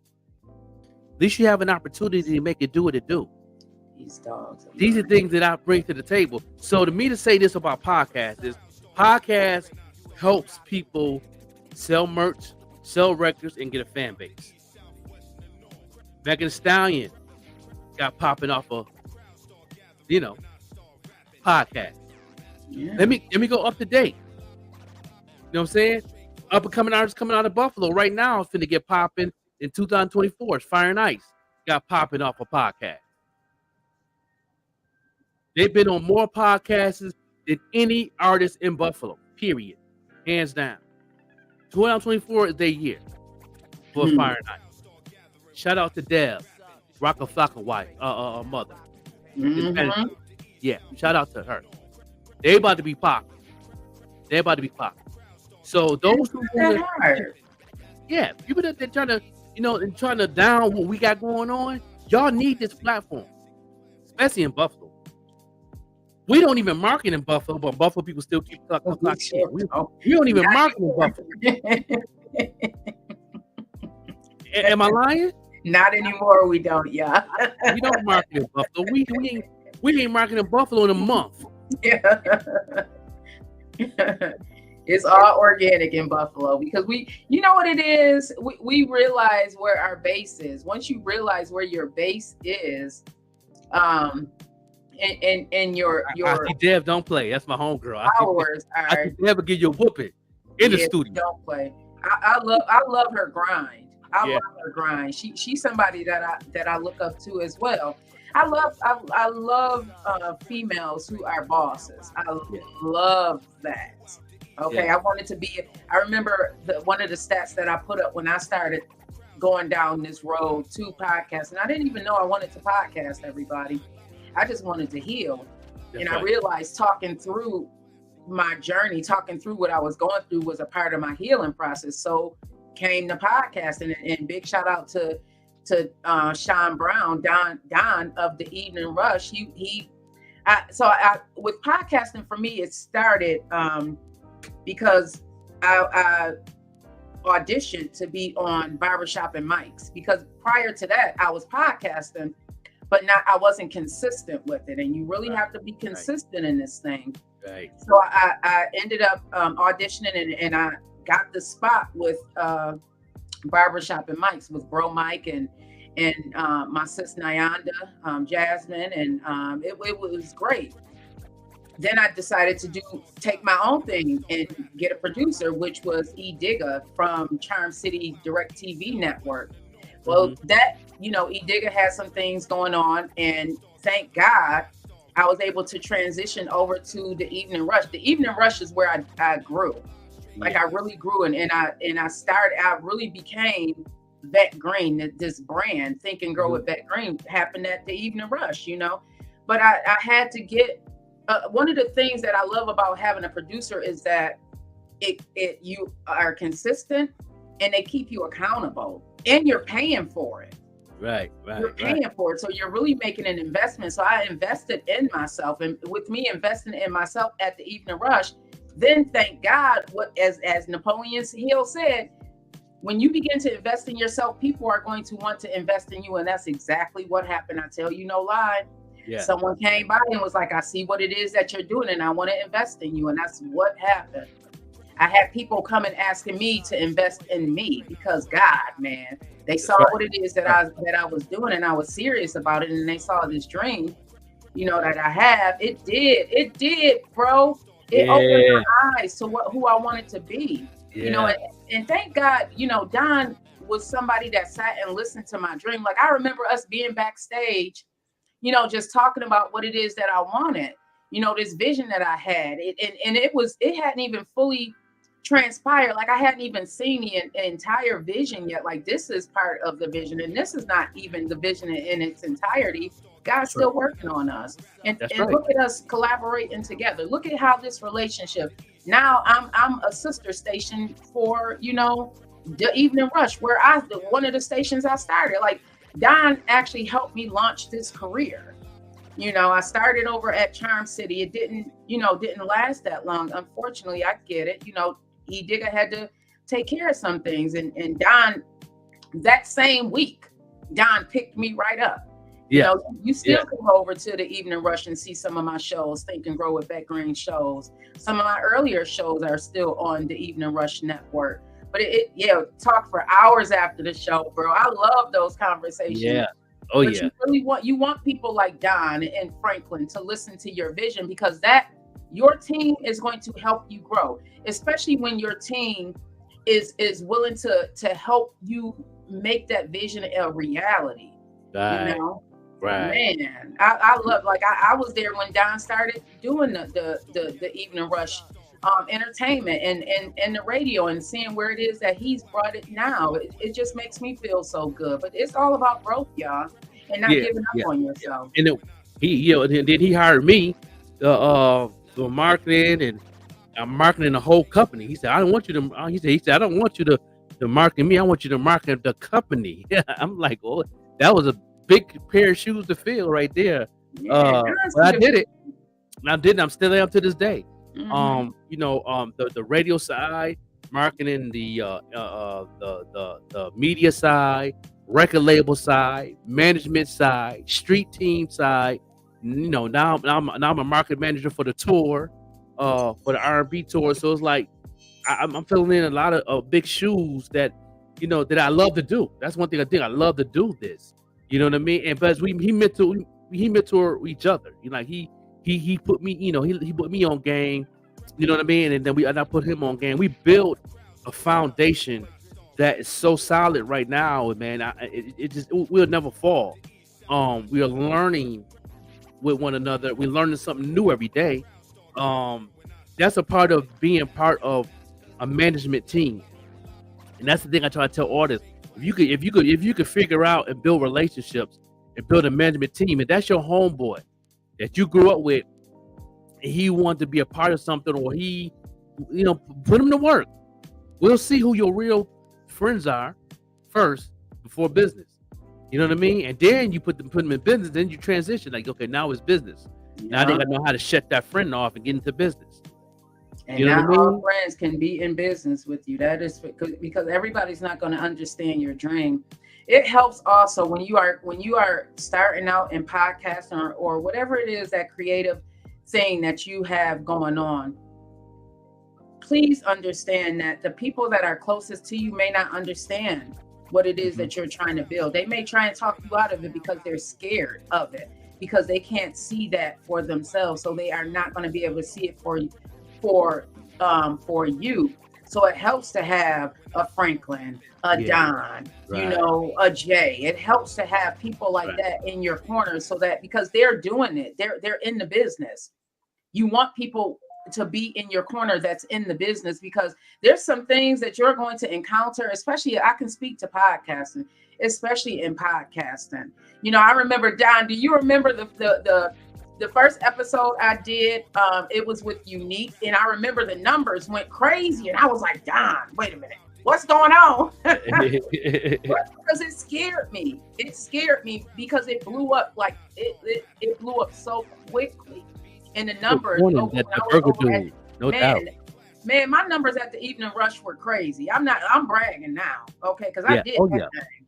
Yeah, but before everything got changed over, before YouTube had changed over to the whole nother movement, them numbers was definitely on the chain, and we definitely built some things and knocked through some things. A boomerang up in that joint. That joint came right back to me, and you know what I'm saying. And we kept on going, and we kept on going. For Goldie, she said you want a fashion investment. You know what, Goldie? Let me tell you something. You have an amazing brand. Your fashion is not in the place where you need to be. I'm on her about. She need an Instagram. Can you tell her again, please? Yeah, get an IG. You get an IG, and you put your IG fashion in there, and don't be afraid to use your fashion as bait. This is a free 99. You're going right into the marketing tips of the Joker, free 99 real quick. Can I do this for you, Goldie? Can you take notes for me, please, Queen? Because let me tell you something. She got the look. She got the brand. She just got to build it. I was telling her that at the fashion show. Yeah. I'm like, this is just naturally you. Jump on that. Yeah, definitely. Get an IG. Put your fashion up there. Your whole fashion show clippings, those small clippings of your show, short form content need to be on IG and TikTok. Okay, put both of them together. All right, and then once you get that going and set your page a professional, if you need that help, please reach out. Please take the class. I got your back. I'll be your marketing manager of fashion, because I'm a fashion designer myself. I'm designing a hoodie as we speak for my auntie who paid for it. You know what I mean? You know what I'm saying? And I do this. I design sneakers, customize shoes, all that good stuff. I'm in fashion all day. You know what I mean? This is what I got going on. And when you do that on your IG, don't be afraid to use a fashion design and bait. What I mean by bait is when you know that you see somebody that's a model, or you see somebody that's in a different level as you, reach out to them. Let them know. Hit them in their DMs.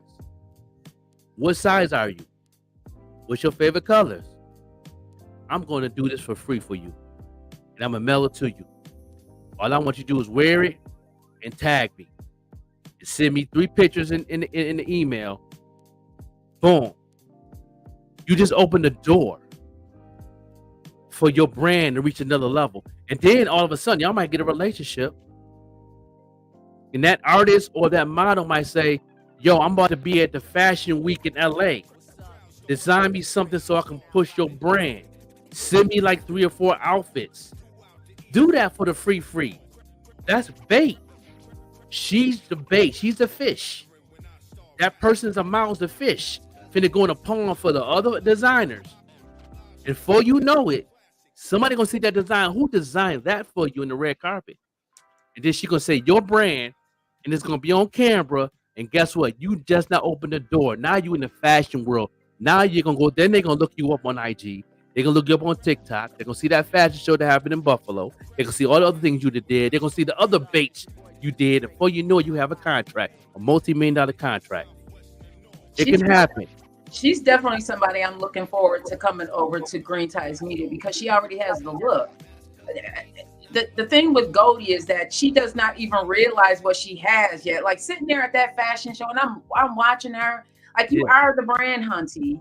You are the brand. You are going to be able to market that so well because listen, I already got so many ideas in my head for her. Just come on over to Green Ties Media. We got you. Yeah.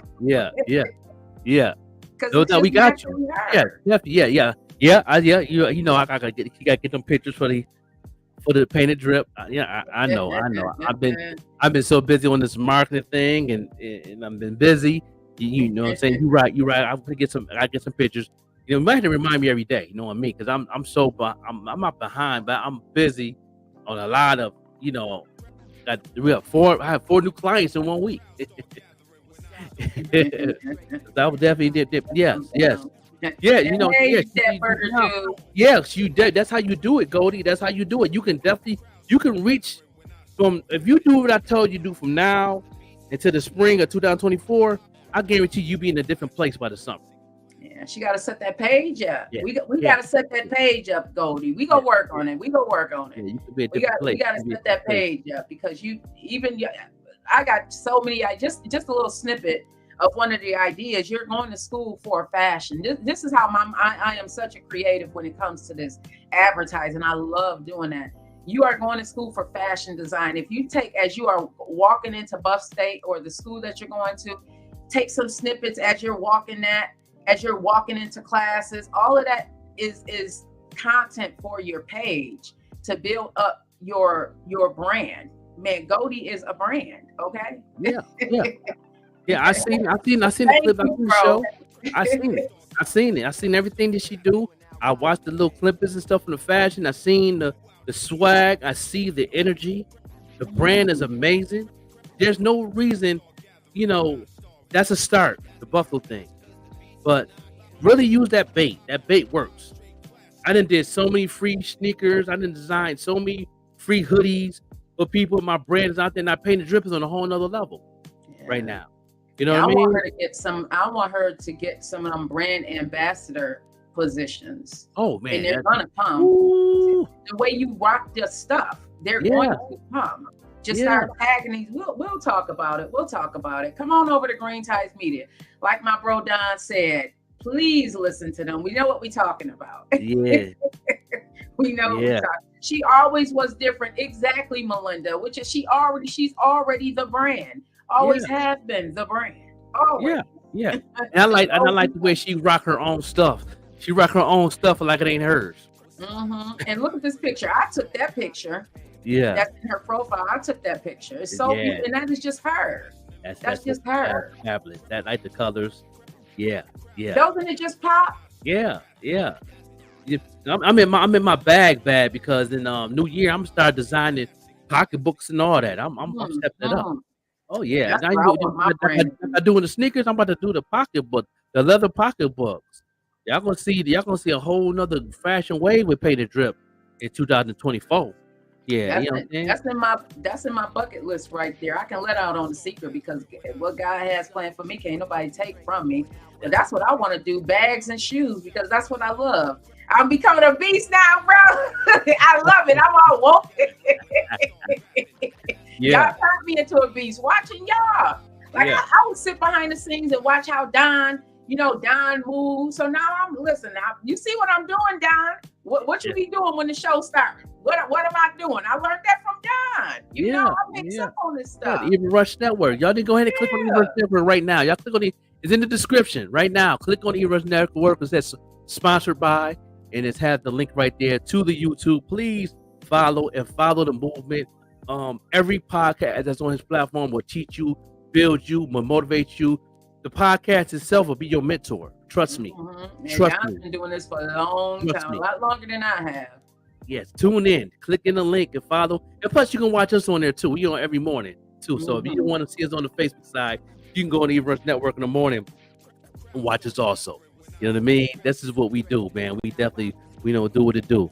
Yeah. Yeah, well, everybody, you know, I got to get ready to get up off of this thing, but I'm gonna be in the background listening. I got some things I need to handle with my mom. So I love y'all. Long life. Make sure y'all have a wonderful day on purpose. I'll be on listening to y'all live. Yes, we go put them outfits together. Yes, indeed. Yes, indeed. That Go in Touch. I cannot wait to see that pop off.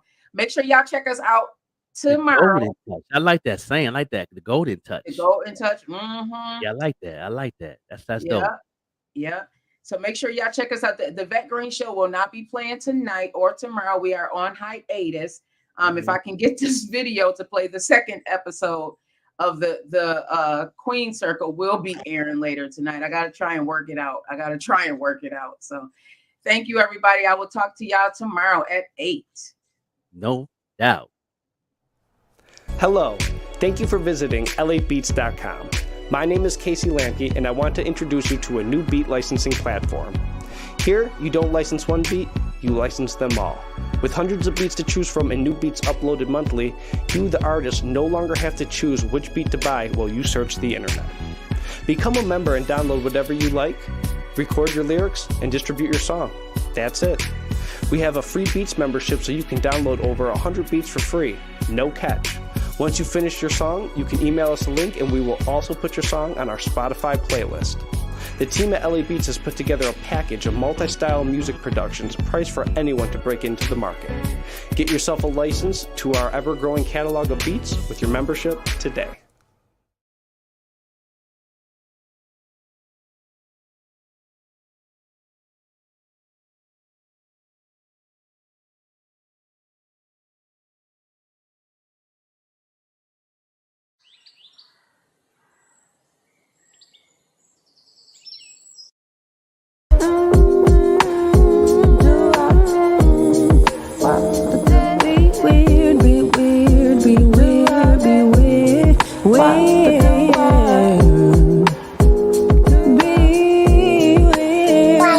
I've been smoking on letting shit go out, sipping on distance, letting people do what they want. Not my job to fix shit. I've been living so free. Stressing ain't for me. I'm letting people place themselves where they wanna be. Be weird if you want to. Hey, yeah, be weird if you want.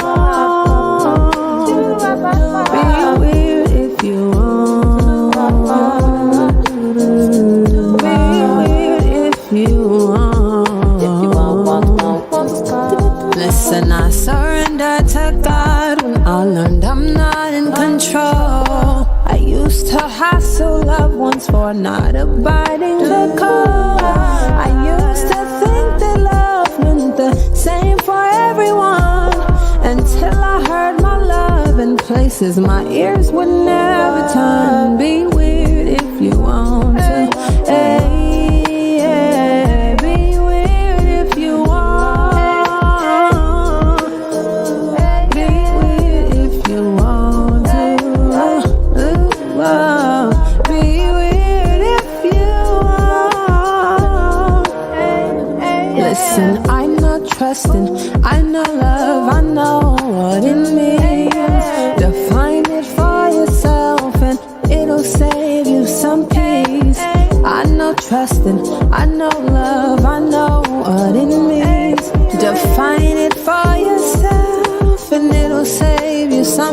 So be weird.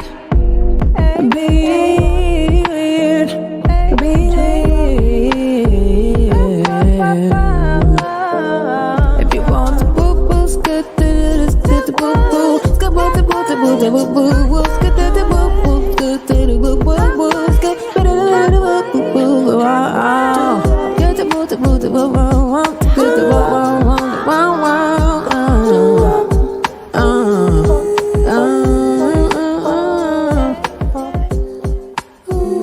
Oh, I think we gotta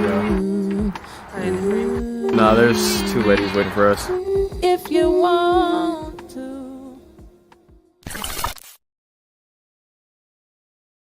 Everybody know I'm the best? In what category? In everything. Name one. We got the best rappers. We literally started rap. You might have started it, but we elevated the game. Public Enemy, Rakim, Run DMC. Tupac, Biggie, Nas. R&B then. Don't do that to yourself. Keith Sweat, Rick James, Bobby Brown. Boyz II Men, Drew Hill, Jodeci. Ooh, yeah. New Edition, Prince, Whitney Houston. Let me begin this. What you doing here? Because I deserve to be in the conversation.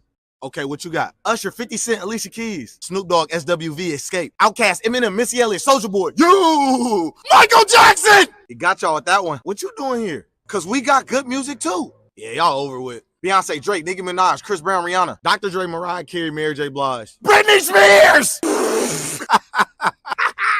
Okay, let's just come to agreement that we all got talent. You right. Yeah, facts. What about me?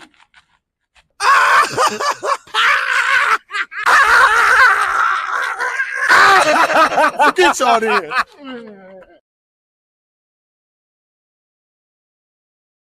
Joke over the FC live and direct here on the morning show.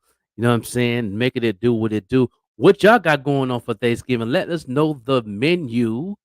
You know, because I'm not in Buffalo, but if I was in Buffalo, I'd be coming through and I'd be asking for a plate. I go there with my plate. You know what I'm saying?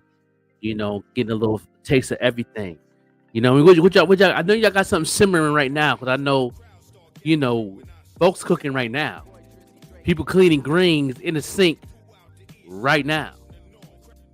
You got sweet potatoes in the water boiling right now. For that sweet potato pie and the souffle and all that. You know what I mean? You got macaroni in the water right now. You know what I'm saying? Let us know what's going on in your kitchen today, because I know the house is smelling good right now, and you can't eat right now until till tomorrow. But you know what? This is Thanksgiving Eve. This is the best day since New Year's Eve. So who going out tonight? Y'all know the tradition. Going out tonight, Thanksgiving Eve, the clubs is bumping. What is y'all doing? You know what I'm saying? What is y'all doing? She said got turkey, ribs, greens, beans. You know what I'm saying? Oh man, what's cooking? Did y'all got any cakes moving? You got any cakes in the oven right now? You know, you get the desserts out the way. You know what I mean? Unless it's a sweet potato pie or something, you do that the same day. You know what I mean? But man, what's going on? What's in the kitchen? You know what I mean? I know my wife, she got the sauce simmering, you know what I mean, real slow. You know what I mean? Homemade bread. See, my wife Italian, she from Sicily. So, you know, so she definitely doing what it do. Yeah, she got the homemade bread, cheese bread and all that. You know what I mean? Man, you know, all that, and I put a little soul in there, some collard greens, some macaroni and cheese, all that good stuff. You know, I throw my little soul food in there and make it do what it do. So what's going on in the kitchen? And who's going out tonight? And what's popping tonight in your hometown? What's going on in your hometown? Because you know, I don't know about y'all, but every Thanksgiving Eve, everybody go out partying. You know, I know in the back of the day, when I was in Buffalo, we used to go hit Chippewa. You know what I mean? Chippewa always be bumping on Thanksgiving Eve. You know what I mean? I used to work at a restaurant at the chocolate factory. I used to be a cook there. And after that, you know, when I got off work, we used to always go hit the bar strip after work and Thanksgiving Eve and just, you know, stay right there and just keep on partying. You know what I mean? And make it do what it do. So, yeah. So put it in the comments, man. What place y'all going to party at tonight? What's popping? What events going on? Because New Year's, Thanksgiving Eve is like a New Year's Eve, man. It's like the the second or the first bit. And I think Thanksgiving Eve might be bigger than New Year's Eve sometimes in certain areas. You know, when I was in Albuquerque, they had festivals going on. I was going to dispensaries. I was going to dispensary festivals. You know what I mean? Because I like to, smoke my medication. Understand? And I went to a couple of those last year. Tonight, I'm not doing too much, man. I think I'm doing more work this year. I'm prepping for the show tomorrow morning. Prepping for some other shows I'm doing. I'm producing on Saturday and getting ready for Friday's show. So I'm pretty much working tonight. You know what I'm saying? I might sip on something tonight or something like that. I'm a Henny and eggnog dude. Henny and eggnog. You feel me? I do that with the Henny and eggnog and all that. So different things I got going on. You know what I mean? Y'all put in the comments of what y'all got going on. We're gonna share the love for this Thanksgiving Eve right here live on the morning show. And we're gonna get right into another music video because tomorrow we're playing the top 5 music videos. I'm playing new premiere videos tomorrow morning.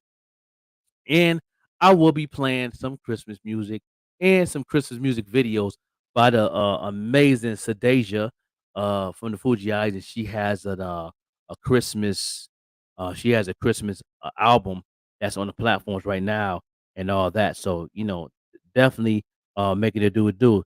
Yeah. Oh yeah. Spike the eggnog. I gotta do the Henny and eggnog. Goldie, Henny and eggnog with the cinnamon stick in it. If you never had that before, try it. Just try it. Go ahead and get you a pint of Henny. Get you get some quality. Get the quality eggnog. In Buffalo, I used to get the I forgot what brand it was with the green leaf on it. I forgot the name of that brand, but Reels. You know what I'm saying? That's the best eggnog. You know what I'm saying? And you get that with the Henny. Get a cinnamon stick, put some cinnamon, nutmeg in it, stir it up with the Henny.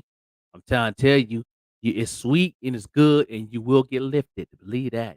You definitely will get lifted and make it do what it do. You know what I mean? So yeah, we're gonna get right into this commercial break and the music video. You know what I mean? And make it do what it do. We live here, right here on the morning show. Let me know what y'all doing. Let us know what y'all doing for the holidays and for the night. You know what I mean? No doubt.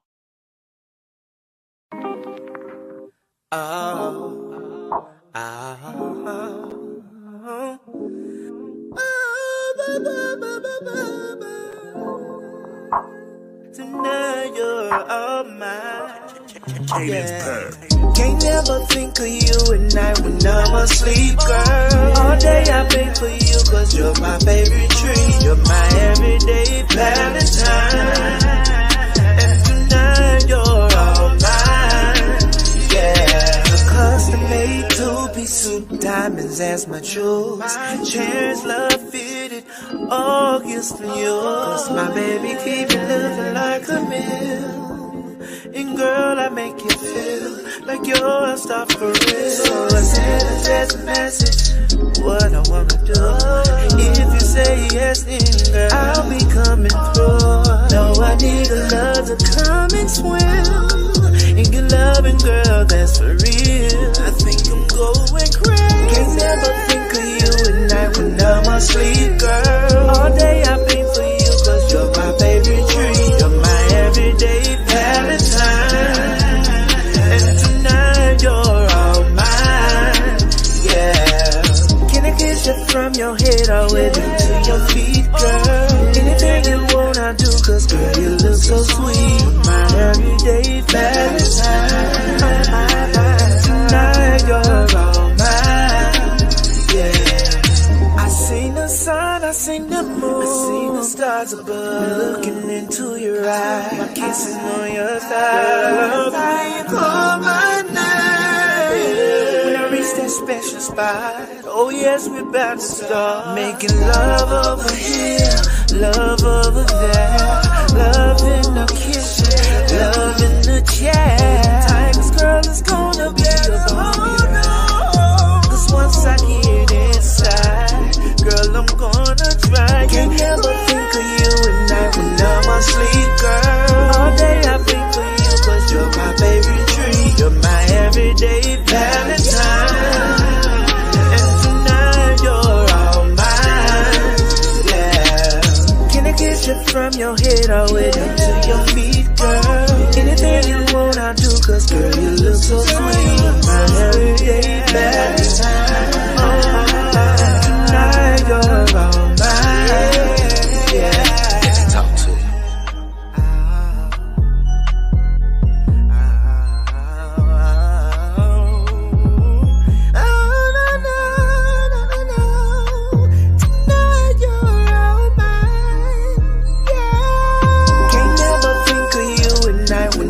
Sleep, girl. All day I think for you, cause you're my favorite treat. You're my everyday Valentine. And tonight you're all mine. Yeah. Can I kiss you from your head all the way down to your feet, girl? Anything you want, I'll do, cause girl, you look so sweet. My everyday Valentine. And tonight you're all mine. Yeah.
You already know how I'm coming.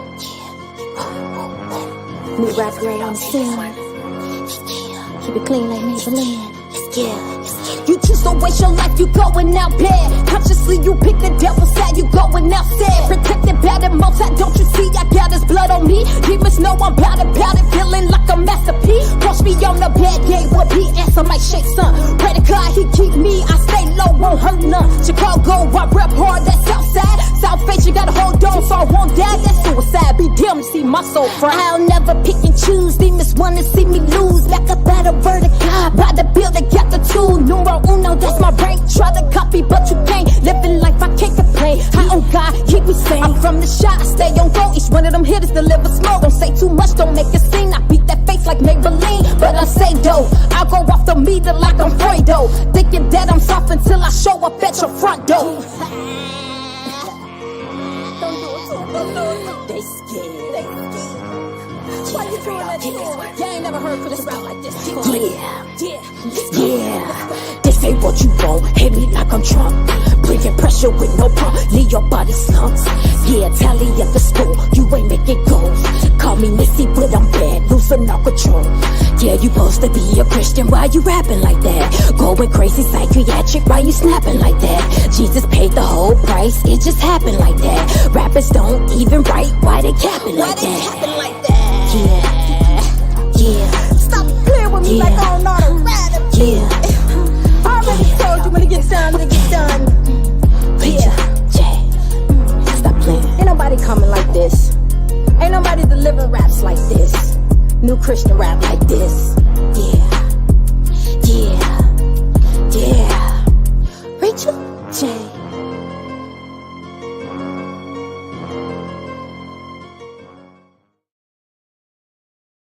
That's Christian hip hop on steroids right there, y'all. You know what I mean? That's the Holy Ghost rhymes right there, making it do what it do. Rachel J, from Chi-Town, doing her things, man. This is what we do on a morning show. We discover and we break records, like I said on the headline. The podcasters break records. We one of the top podcast record breakers besides, I think, I think the only podcast I think that's up there really breaking records on the podcast. I like Me That Worth a Game. You know what I mean? They really search for like artists and play music on their platform and break records and help people go to the next level. DJ Chuck T, another one. Go ahead and follow DJ Chuck T. You know what I'm saying? His podcast every Monday and Friday at 7 o'clock p.m. You know what I mean? On IG and on Facebook, Clubhouse, and all that. Of course, my boy Big 7, Time to Grind Radio, have put a lot of artists on. A lot of artists coming up now, and all that. And I believe that he was the first one who broke Rob Wade on his platform. You know what I mean? 6 years ago. You know what I mean? Yeah, Big 7 from Jersey, Newark, New Jersey. He is also the Newark, New Jersey label who has Trace Acel. You know what I'm saying? Who is definitely my theme music for my podcast. You know what I mean? Winning. So shout out to Big 7. So it's a couple other ones out there, a couple Boom Bap podcasts that's breaking records. You know what I mean? Making it do what it do. Yes. Rachel J speaks with it. Yeah, we definitely I have to put her on the jump off on the show, the morning show, and all that. You know what I mean? So shout her out. You know what I'm saying? I got the King, 4-Star Lamar, is in the building. What's going on? What's going on, Joker? How you doing today, man? Yeah, hanging in there, man. How you feeling on this Thanksgiving Eve? Good. I know it's about to be crazy traffic-wise out there. Oh, man, it's already going down. It's already going down. It's crazy right now. It was going down a little bit yesterday. It was like a little slow rumble, and now it's a full-blown avalanche of people all trying to get last-minute stuff. My mother is going to be one of them. I will be taking her. Yes, Goldie. Queen Goldie say, "Hey, Lamar. Hey, how you doing, Lamar? Yeah, I know your house smelling good right now. Something simmering. Yeah. Oh yeah. I smell it through the StreamYard. I smell some yams or something. Yeah, that's greens. Greens you smell. Greens. Yeah. So the greens with the turkey necks. Yep. Oh yeah. Oh, you are. It ain't greens without them. I don't even know how people even make it. I was like, you start searching through it. Where the turkey necks at? Yeah. Oh no. This is unacceptable. Turkey neck, turkey butts. This is unacceptable. Oh my God. I smell it through the podcast right now. You already know. I got to the age of 13, 14 before I even know you could make it without turkey necks. Like, oh, that's possible? There's a recipe for that? Right. Whoa. How you really do that at? Right? You know what I mean? Yeah, this is the type of year where this is my favorite type of the year growing up, because of once you start smelling that food, you know Christmas around the corner. Oh yeah, and I'm definitely I definitely pick. Like I was raised as a single child. You know what I'm saying? So I was raised as the only child with a single mother. So while she's in there, sure enough, get me a little. I'm tasting that. You know what I'm saying? You gotta make sure the product is good. That's right. Remember, grandma used to get that little saucer and throw a little something in the corner and throw a little bit of cornbread right here. Give you a little taste, like you ain't gonna mess it up for everybody in the morning. You gonna eat this. You better get you a sandwich. Let me tell you something. This is the Buffalo tradition. You tell me if I'm right or wrong. The pizza spots is going crazy right now. Oh yeah. You order pizza and wings on Thanksgiving Eve. I was working last night. We were crazy. I was boggled. I was dumbfounded that we was packed on a Tuesday. You know what I'm saying? We was packed on a Tuesday. You're right. Yeah. Make sure you get the smoked turkey. That's what I'm talking about. Yeah. The smoked turkey, jump off, bam, fam. You already know, you old school, you throwback, but you understand a triple OG. You know what I'm saying? Go to the Broadway Market or go to Black Angus on Transit. The big joints. Yeah. The big joints. Yeah. The pause. You know what I'm saying? The big one. The ones you got to put in the crock pot. You can't put them in a regular pot. You got to put them in the crock pot. Because the crock pot long enough to fit it in there. Yeah, you got to put it on low. You know what I'm saying? What's up, Don? Good morning to you. I hit you up, bro. I instant messaged you on Facebook. I don't know if you got back to me last night. I haven't checked my Facebook yet this morning, but yesterday you get. So I guess what's the best way to reach you? Maybe I should have asked that question first. Maybe Facebook Messenger wasn't the right place to meet to get up with you. Yeah, Sean Dawn, you was busy. He busy, came back from vacation. I know he's setting up the podcast, getting everything, tuning up for the podcast, and go tune in and all that. And I know he's doing a lot of prep work and all that. He probably missed that joint. But yeah, man, you know what I'm saying? And we getting ready. What's here. Man, what's your favorite? What's your favorite Thanksgiving food? Oh man, you know what though? You know what's so crazy? I was real picky on turkey growing up because everybody can't cook no turkey. I'm sorry. It took me years to find somebody that could cook a good turkey. Grandma always did, because I know for like 6 or 7 Thanksgivings in a row, Grandma said she wasn't cooking no turkey. She had the hen joints, little mini hen joints, and she did the ham jump off, the glazed ham jump off. And then somebody else used to make the turkey. And I used to, same question you asked, who made the potato salad? Who made the damn turkey? Who made this?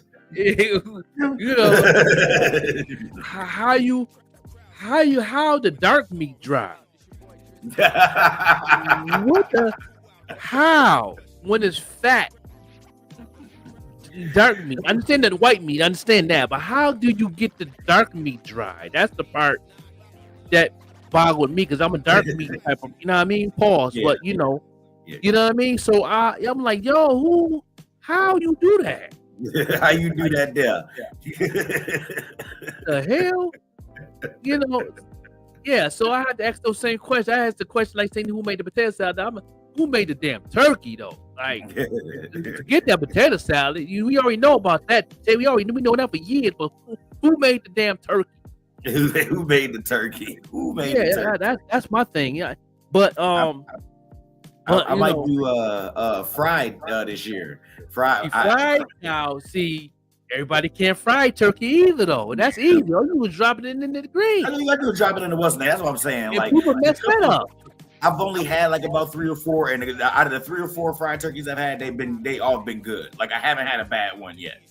Out of fried, I haven't had a bad one yet. How do artists send their artists? I'm definitely gonna put that out. How artists can send MP3s. Make sure it's clean music, because it's a family oriented jump off. I am definitely going to put it in the banner. You know what I'm saying? Right now, send music to, you know what I mean? Grind City. He barbecuing a turkey. That's an interesting one. I'm sitting here reading the comments now. That's a good one. Yeah. I had that. See, I got a story to tell. When I had a Thanksgiving, when I first came to Buffalo, shout out to my man Rudy at Faye Factory at the barbershop.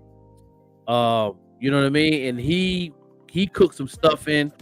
He made a mac and cheese. He made greens. And he made like 3 different types of turkeys. He did a fried turkey. He did a marinated barbecue turkey, and he did a regular turkey. Okay. Yeah, he was good. Now that was some good turkey. He know how to cook. Yeah, you know what I'm saying? Some people don't know how to do all that. Yeah, send to music to grindcnl@gmail.com MP3. Make sure it's clean music, you know what I mean? And make sure it's mixed and mastered very well. We will play that you know what I'm saying, tomorrow. Let people, you know what I'm saying, have a music review show too. So make sure everybody tune in. We're gonna start at 8:00 a.m. 8:00 a.m. we're gonna start. So give y'all time to get up, get ready, wash your face, check on the greens that's on the stove, been simmering overnight, check on the pinto beans. Turkey just got in about 12 o'clock. Check that. You know what I mean? And get ready to put the yams in a minute. Make your salad, make your gravy and all that. Make your 5 pies and your cakes and all that. You know, we gonna be live here tomorrow. You know what I mean? I'm hoping Four-Star Lamar can join us a little bit. Oh yeah, definitely. You know what I'm saying? I definitely got to get the what's name on. Like I said, I'm just excited about the music. That's what I think I'm gonna be mainly tuning in just for the music. The music is gonna be crazy. on the Thanksgiving morning gonna be off the chain. The top 5 music videos played on our platform. We got some new videos getting played. Got some Christmas videos. Yeah, we got some Christmas music videos. I got a lot of prep work to do today. I got to upload all these things. We're gonna be on to 8 a.m. to 11 a.m. and then I got like a good 2 hours to refreshen up. Then me and my wife is going to one of her people that's in her business. Invite us over for Thanksgiving. We're gonna bring a plate, some wine, bring our little thing with us, and we're gonna go over there and watch some football and relax, and you know what I'm saying, and give me a pint of Henny. You know what I'm saying? Some eggnog and Henny.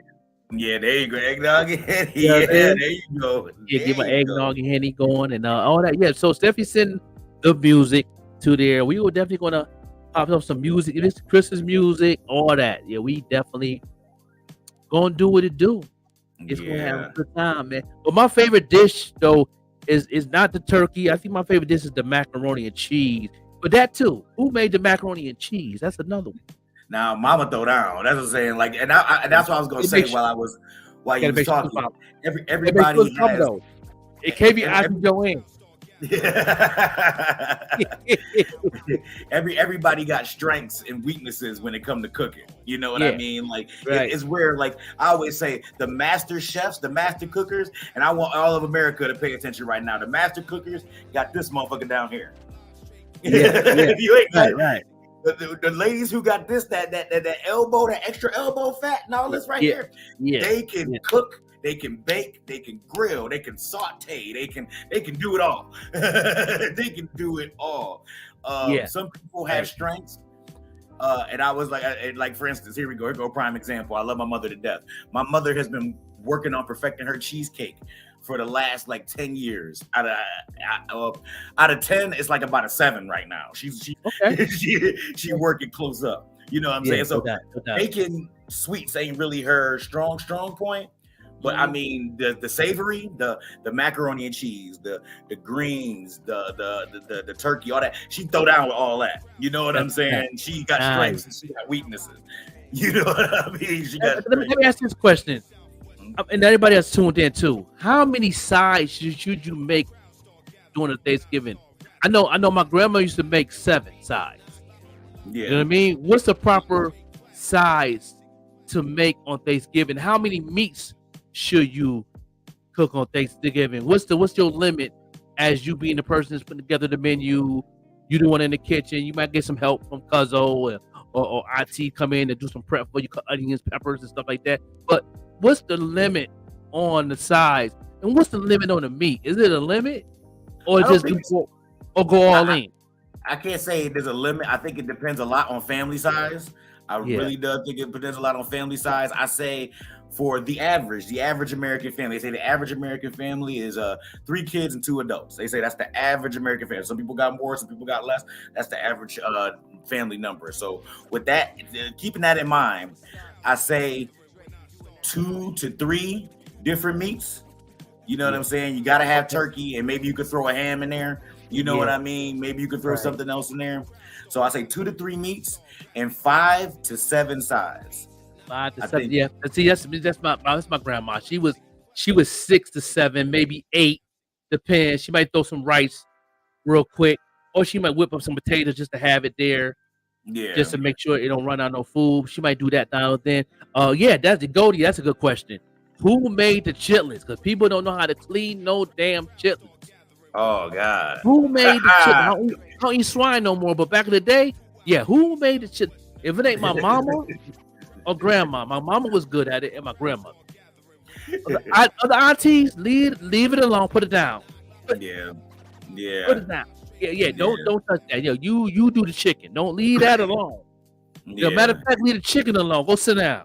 Go sit down. You can cut these potatoes. That's always like the low man on the totem pole job. Whoever can't cook, you can cut these potatoes. Yeah, right. You cut the potatoes. You cook the string beans or something. You know what I'm saying? Yeah. You know what I'm saying? Because I'm picky. That's a good question. Who made the chitlins? Chitlins is a lost art. Chitlins is definitely as a thing that's slowly dying away with a lot of our older people. You know what I'm saying? As our parents' generation, as they slowly passing away, so is chitlins. I look at it like bread pudding. We old enough. You remember bread pudding? Yeah, but Nobody see, don't make bread pudding no more. Another one. Everybody can't make bread pudding. That's what I'm saying. Like my grandmother was the last person to macaroni do and cheese and potato salad. Who made the macaroni and cheese? Who made the potato salad? See, mac and cheese. Yeah, I get it because people make mac and cheese different. It's like 11 different ways to make mac and cheese. I'm sick and Three tired of meat, adding all this crazy yeah, shit. three to macaroni. meat paws, and 6 to 7 sides, depending on the family. Yeah, I give 3. Yeah, about 3.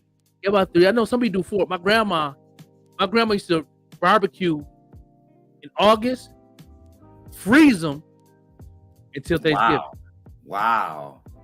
That's actually pretty smart. That's actually She pretty used to smart. I do bet that. you her Wednesday is real easy. She used to order a whole case of ribs, barbecue them in August on the grill, sauce them up, marinate them, and all that. Sauce them up. Then she'll get an extra sauce, a 5-gallon bucket of sauce. She'll freeze that too, so she got the extra sauce with doing that, and then she'll do chicken too. She'll grill the chicken, but I don't think she cook them all the way. She cooked just enough to get the pink moving. Put the sauce on it, wrap it up, freeze it. Then on Thanksgiving Eve, like today, she would bring them out. They be thawing out right now. They be on the counter in a big old pot with the top on it, thawing out overnight. She'll throw them first thing in the oven in the morning for an hour at 375 degrees. Yeah. In the foil. They all wrapped individually in foil. They all wrapped in foil. Oh, yeah. And she Like, that's my other thing. Whoever Yeah. sell aluminum foil is about to make Yeah. $1 million come. This wasn't everybody use aluminum foil. Right? Yeah, the chilling thing, yeah, that is nasty. I don't know, but now to me it's nasty. But back in the day, I was hot sauce. Hot sauce with that thing. That made that thing look all right. You know what I'm saying? Yeah, no pork on my fork either, big dog, and I can't do that. But yeah, I like pork. I just don't like chitlins. I never ate chitlins. It smells. Yeah, you know what though? Chitlins, they can clean chitlins today. That smell would stay in your house until New Year. Oh yeah. It ain't going nowhere. It's like you had a dog in your house. Like you could tell somebody had a dog in your house, and 3 days later the dog left. You still smell. As soon as New Year's drop, it seems like the smell go with the New Year. Like how? Because you cook it chitlins on Thanksgiving and you cook it on Christmas, and then the smell lingers in your house until the ball drops for the New Year, and then you don't smell it. You got to have all types of incense and candles lit. Right? And how did the smell? How did the smell just linger in your house throughout all that time? Y'all tag somebody right now that's cooking right now. Put @followers in there. Tag like 6 people that you know that's cooking right now. And I want to ask about that chitlin smell. Like, do you smell that? Do you have that chitlin smell in your house until New Year's? I don't know. I remember that used to happen when I was younger, so I would assume that they got a way around it by now. I'm hoping they had to figure out something by now. This is like since like the 80s and 90s where I remember people was cooking chitlins. They had to figure it out by now. Yeah. I would assume. I'm like, hey, I'm in the house, man, walking around, man. Oh, and nothing going on. But out of the blue, it just whiff come up out your nose. Oh yeah, I used to leave the house. My grandma I used to go somewhere. Yeah, I'm about to go play football or something. I'm about to go do Turkey Day. I'll be back. Yeah. Oh my God. Yeah. You got to put onions in it. I know what? I never thought of that. I don't know. I don't know. I think my grandma did put a red onion in there for the cut the smell down. I think when she cleaned it too, she had chopped. I remember she did have an onion in the water while the chicken was soaking. She had onions in there while she was cleaning it. I think you was right, Gold. I think I did see my grandmother do that. That's interesting. Now, you about to say, now this brings up a crazy point. You know that chitlins have to smell bad if what you use to counteract the smell is an onion. Yeah. That's what you use. I'm surprised they use garlic, but that one, I don't think that's a different type of acid on a different form of an acid type of seasoning to put on chitlin that's also have an acid smell. I don't think that's going to work out. So I don't. Yeah, they got to be acidy. They got. I've never actually tasted one, but as far as like the acid, they got to be more acidy than the average food. They got to be. Now, another thing, how can you mess up yams? I mean, when you were cooking, I went to bless their heart. I was invited to somebody's house for Thanksgiving one time, and they messed up yams. Like how? I'm trying to think of. I'm going through the steps in my mind. I'm trying to think of. Okay, on what step could you mess up? Can somebody let me know in the comments how can you mess up yams? Cut them wrong. I mean, the taste. Use some. It looked good, but when you taste it, it's like, where is the cinnamon? Where the nutmeg at? And that's what I was gonna say. Did you put butter on there? Because I've heard people just use butter and sugar. I've never had it that way, but I've heard of it. People just, and that would be kind of bland to me, I guess. I've been so used to cinnamon and nutmeg and all that on there that, you know what I'm saying, just sugar wouldn't be enough. Good morning, Denise. Good morning. But yeah, I never understood that. I never understood how you could mess up yams. You know what I mean? Like, it's all every time I've been invited to somebody's house for Thanksgiving, it's always at least 2 or 3 platters that's messed up for me. Yeah, actually, you know what the constant is? The constant nobody can mess up. Nobody can mess up cranberry sauce. Nobody can mess up. That's the only way you can mess up cranberry sauce. You open the can and it fall on the floor.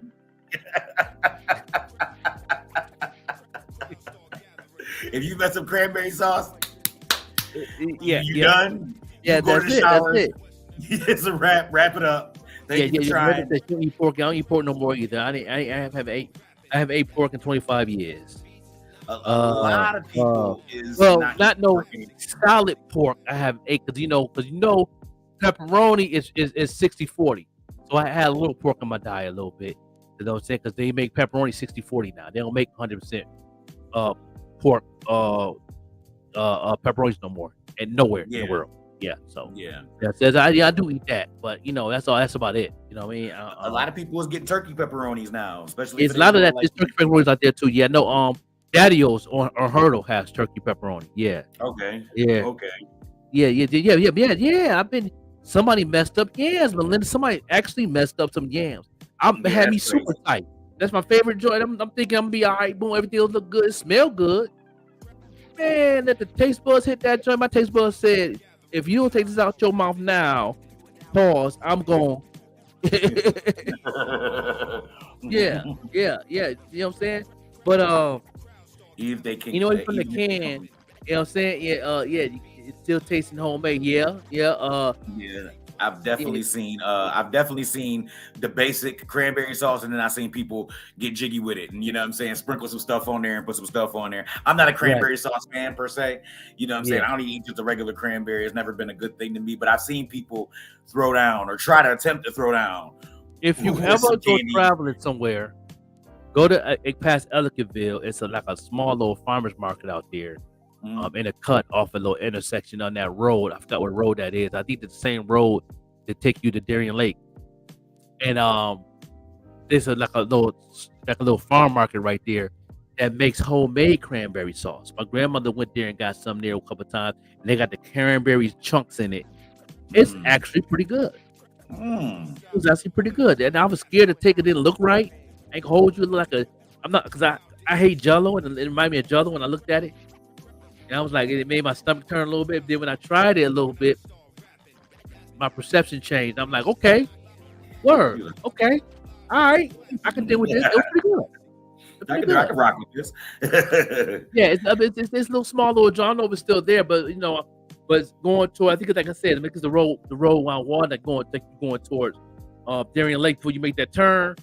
You get to Darien Lake, it's like right there, like a little small little mom and pop joint. Okay, I've seen that before when I've driven out there before. Yeah, okay. Look like an old school, look like a small mini, it's like a small mini Cracker Barrel, look like almost, but it's not. Yeah, but it's got stuff on the outside of it. You know what I'm saying? Right.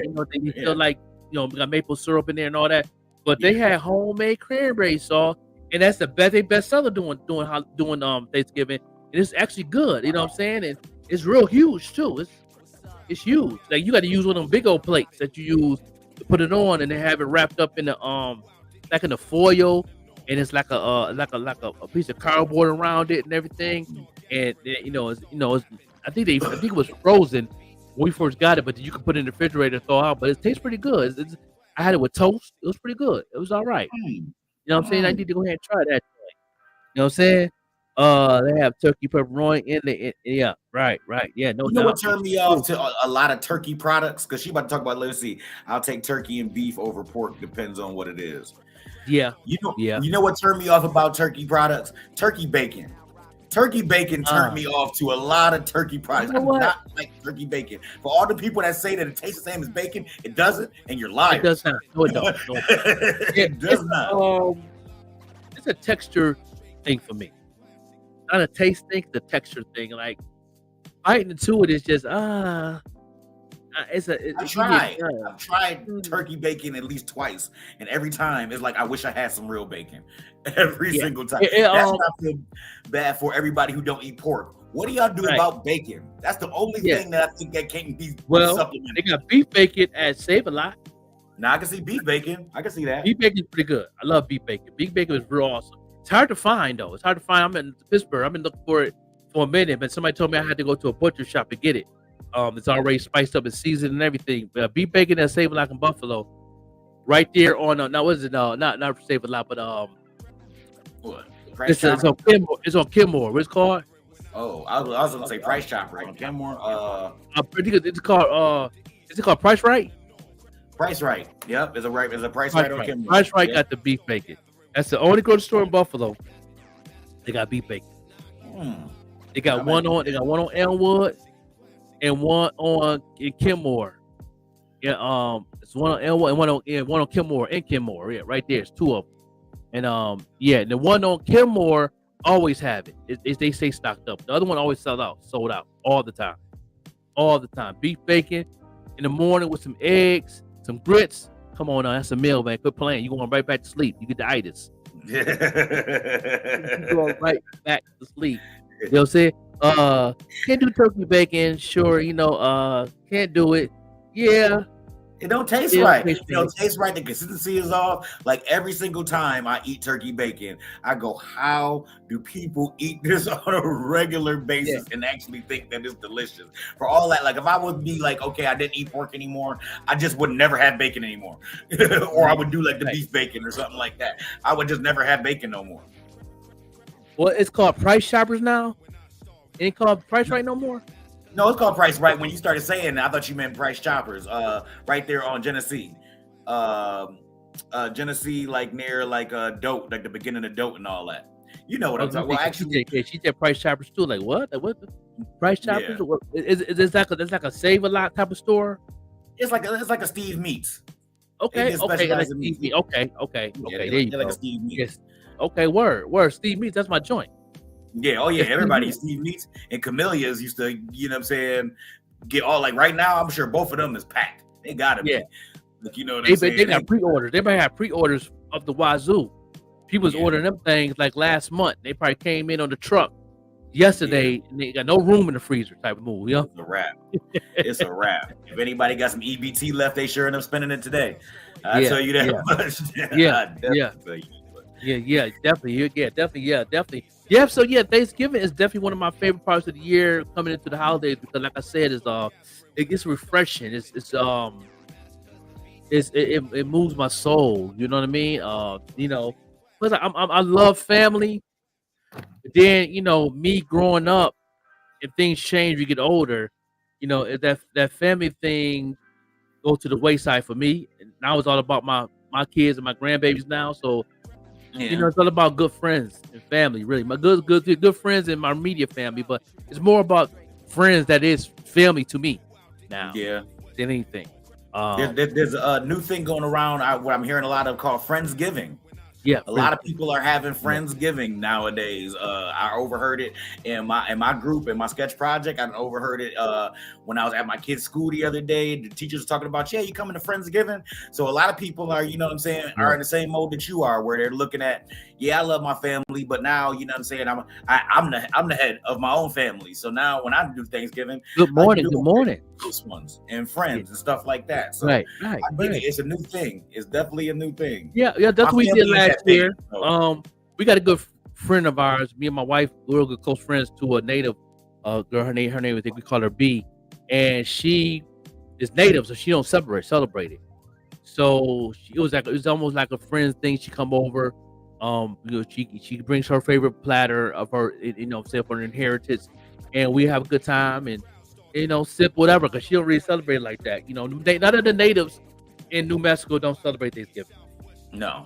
I know native lands out there in New Mexico. So when I first moved out there in the state of New Mexico, and even parts of Texas too. Yeah, they don't celebrate Thanksgiving. A lot of natives in San Francisco, upstate upstate California area, Las Vegas, Nevada areas. There's a lot of them that don't celebrate Thanksgiving. They just, I think what the substitute is, like the Day of the Dead or something. Like that's what's the substitute. I think Day of the Dead is in between what we consider to be Halloween and or Thanksgiving and Christmas. Right. So that's day. Everybody got their own stuff, you know what I'm saying, to celebrate. That's why nowadays you got to say Happy Holidays to somebody. You can't say Thanksgiving, have a good Thanksgiving, have a Merry Christmas. You got to say Happy Holidays, because you never know what. All together, right? We're all together. You say, yeah. Even though it's really salty, beef bacon's where it goes. Especially when you use beef bacon, you cook grits. Don't put no salt in your grits. Yeah, because there's gonna be enough salt in that bacon already. You can fry a piece of bacon, and then as soon as you get out the pan, throw it right in the water for the grits. Chop it up, go right in the water with the grits. That salt will keep it not to stick and give it flavor. And then have some beef bacon on the side with it, and then you good. My sister did that, and then she also made some shrimp with it, shrimp and grits, and made that with that too. And then she used it beef broth as the water with the beef bacon. Okay. Do a little cheese in there. What? Off the chain, make you want to swing on her after we got done. Why you make it so good? Yeah, good enough to make you Will Smith your mouth. Yeah. Keep that food in my mouth. Yeah, man. Listen, this is one thing about my family. We do cook. My family definitely can cook, but like I said, everybody can't do it. Everybody can't cook a turkey. No. Everybody can't cook a ham. Everybody can't cook. Oh man, well, somebody can't. Everybody can potato salad. And potato salad stuffing. Everybody can't stuffing is a big one that a lot of some people can cook it. A lot of people can't make stuffing. You'd be shocked. You would be shocked. And it's not the taste necessarily, but the important thing with stuffing is the consistency. If you mess that consistency up, it'll turn you all the way off. That's the thing with stuffing. Shout out to my recipes to Mama Ruth, my brother-in-law's mom. She made the best stuffing, and when I see her make that, that's a science project, my nigga. That might be one of the more difficult ones I see them make is stuffing. Stuffing is crazy. Like to get it right. You know what got me? She cleaned the sink out real good. Cleaned the stopper real good, and she made it in the sink.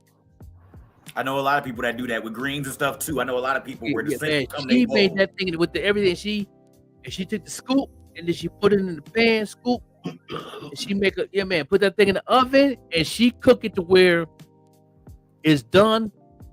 It have a stiffness to it, but it still have the texture is still soft, to where you can still eat with your hands with the greens, and it ain't got that stiffness to it like they some of that. Have you ever had a dressing like that? You had dressing that's soft, but it can't be crazy hard. It gotta be right in the middle. When you get that right, perfect level of consistency, oh man, that's when they come together. Yeah, a lot of people use broth cooking, some chicken broth in the greens. That's the way to go. The chicken broth, beef broth, whatever in there with the turkey. Yeah, that's how you do it, because that help the flavor, that elevate the flavor a little bit. Yup, and that broth get to seep inside whatever you got. Once you you just get to seep inside. Oh yeah, right. And you know what I'm saying? And guess what? My grandma told me when she used I think she used beef broth in her greens. She said when you use beef broth, that lets you know if your greens is clean more too. Because she said when you put the beef broth in there, it's brown, but you see a little bit of yellowish come on top of the water, she usually pours it out. That means it's still kind of dirty a little bit. Oh, okay. Tips from grandma. You know what I mean? Bernice Collier. You about to say $3.99 from grandma. It's coming from $3.99 from grandma. I don't even know it's $3.99. Yeah. I don't want no Jiffy mix in my dressing. Jiffy mix dressing. Nah. You know what, Goldie? I went to somebody's house and they was cooking dressing. And I didn't want to be rude, man. Like I didn't want to be rude. You know what I'm saying? I try to hold my own a little something, and something just slipped out. I said, "What did you make?" What's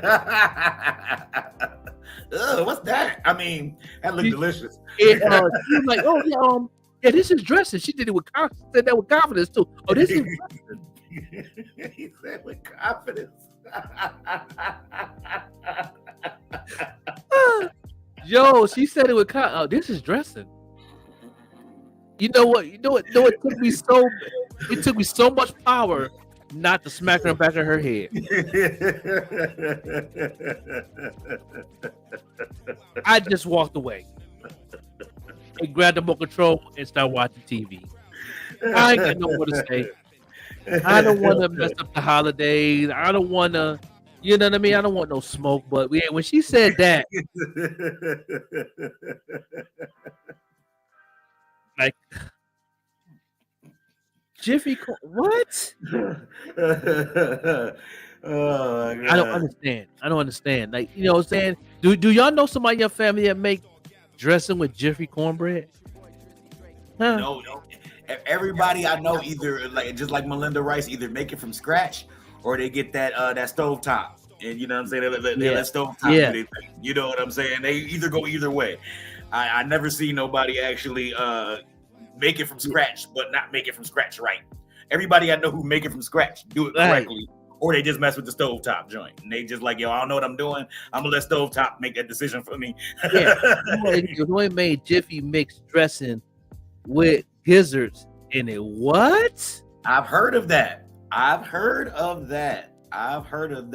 lot of people, Joker, do that. Like they'll do something simple like that for people to nibble on while they waiting for the real deal food. They'll have something like that going on. That'd be like a little taster while we waiting for the real deal entree. But yes, I've heard of that. I can't do the gizzard thing, but I've heard of that. I've definitely heard of that. Jiffy cornbread is only made for the hood. When you making a pot of beans, you want to just make something quick because you know you got kids. Yeah. Okay, that's for. That's not made for Thanksgiving. If I see Jiffy cornbread on the table, listen. I done seen a lot. I done been to somebody's house that everything that's on that table was nasty.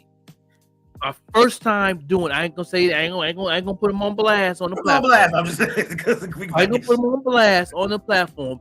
But everything on the table, the whole Thanksgiving platter was a disaster. That was the worst Thanksgiving ever. How everything is messed up. Everything, even the cranberry sauce. They even messed the cranberry sauce up too. I don't even think it was cranberry sauce on the table. I wish it was. I wish it was. I went to somebody's house invited for Thanksgiving, family member in my family. Okay, you know what I mean? Family in my fam. If they watching, they think I know what I'm talking about. Those. Oh yeah, they watching. They go. I remember that. You know year Joker came I'm not gonna put on blast though. I'm gonna keep that. Some other people guessing, but everything on the table was trash. Listen, I'm not even capping right now. Okay. I'm not even capping right now. Hold on. It ain't done yet. I'm not even capping right now. My little cousin, I ain't gonna put him on blast, put his plate under the table on the floor. The dog sniffed and walked away. Yo, shut up talking to me.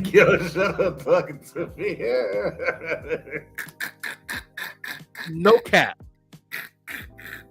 There's no cap in my blood today. He said all facts, no cap. All facts, no cap. The dog went and sniffed, looked up at him like, nigga.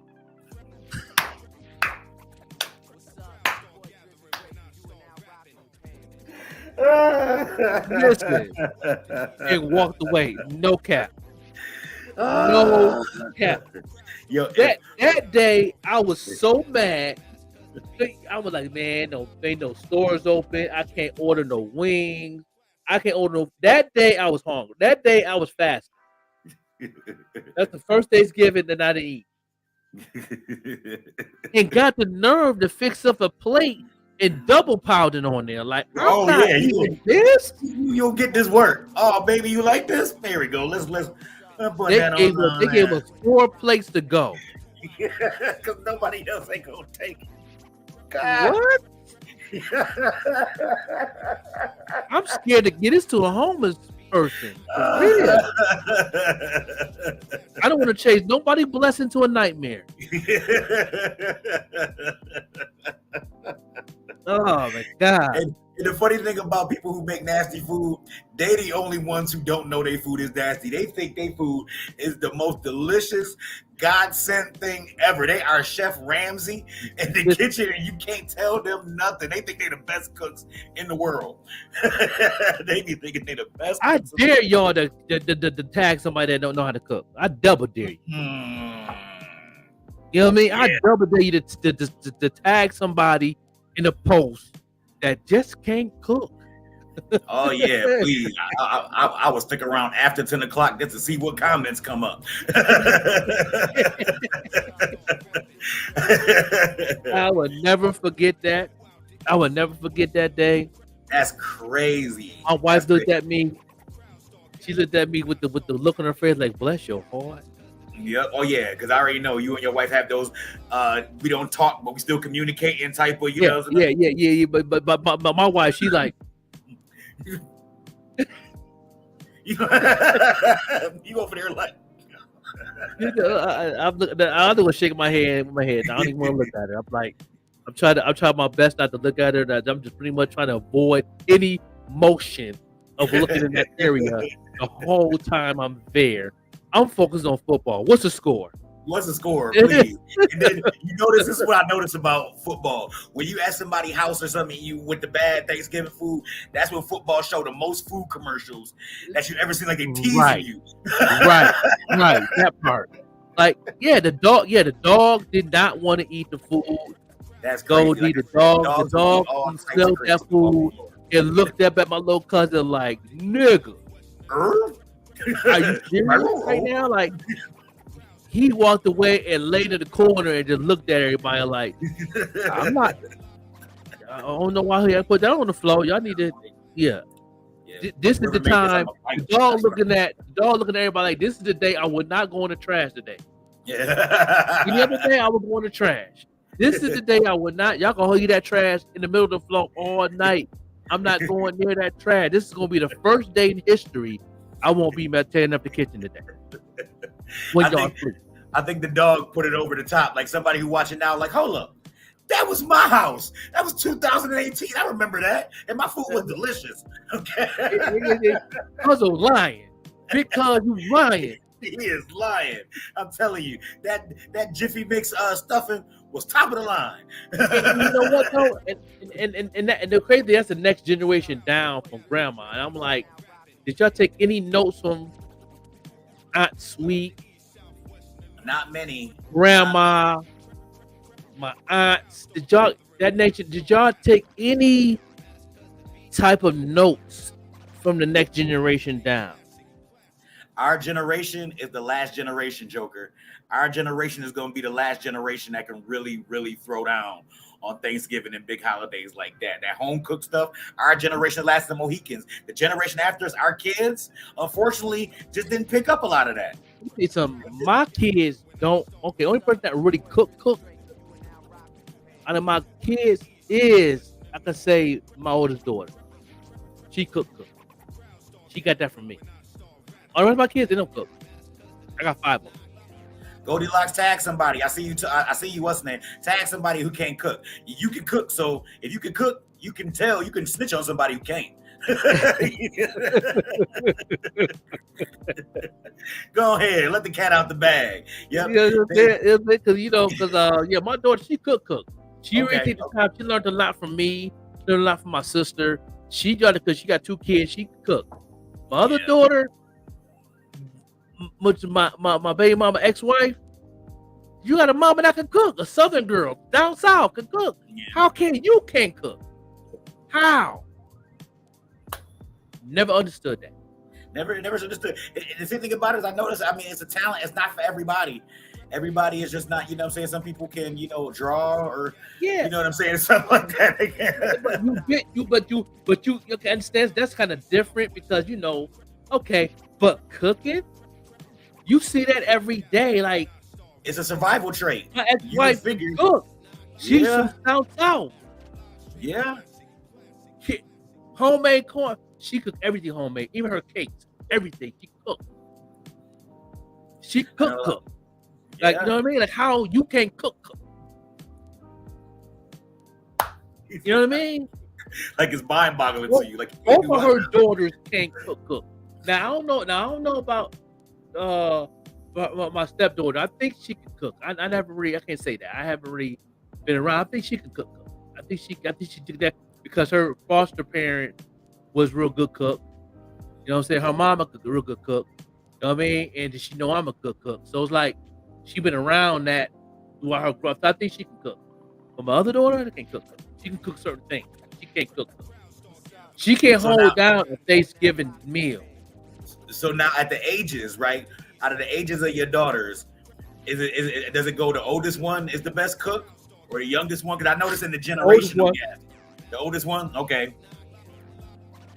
Okay. That's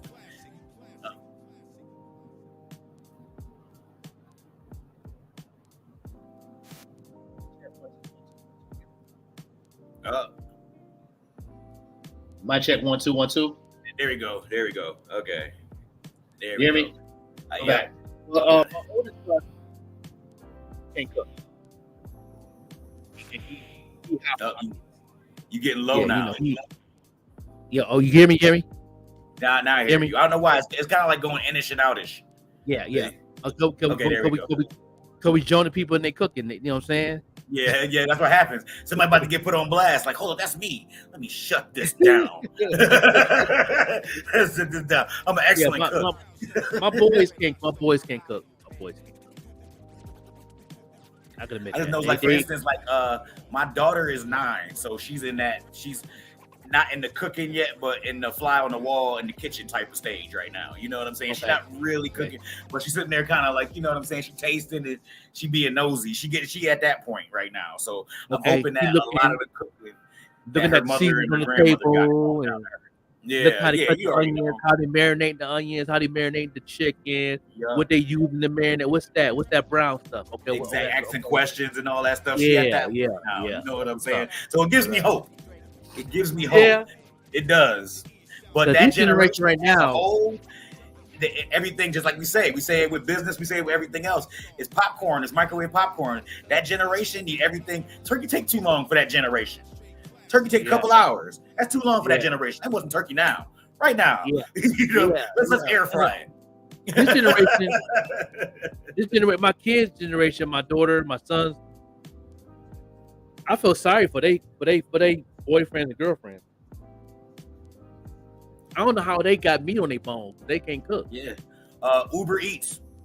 That's what it is. They Uber eating it right now. I think that's what it is. Because a lot of these young folks can't cook, man. Yeah. That's sad. Yeah. And that's what I'm saying. Like I said, this generation is set up to where they don't have to. That's the crazy part about it. Like, I think our generation, the generation before us, was such good cooks because you ain't had no choice.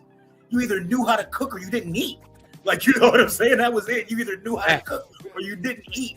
Nowadays, they said last year at this time, between the day before Thanksgiving and the day before Christmas, was the biggest days for Uber Eats, pizza places, everybody who cooking for somebody else. They said the numbers was crazy. This generation rather order out than cook it at home. That's this generation. Unfortunately, and they will like the generation now. Their kids are not even gonna know how to make a grilled cheese sandwich. I guarantee it. I'm gonna break down me working in restaurants most of my career, most of my living days of working.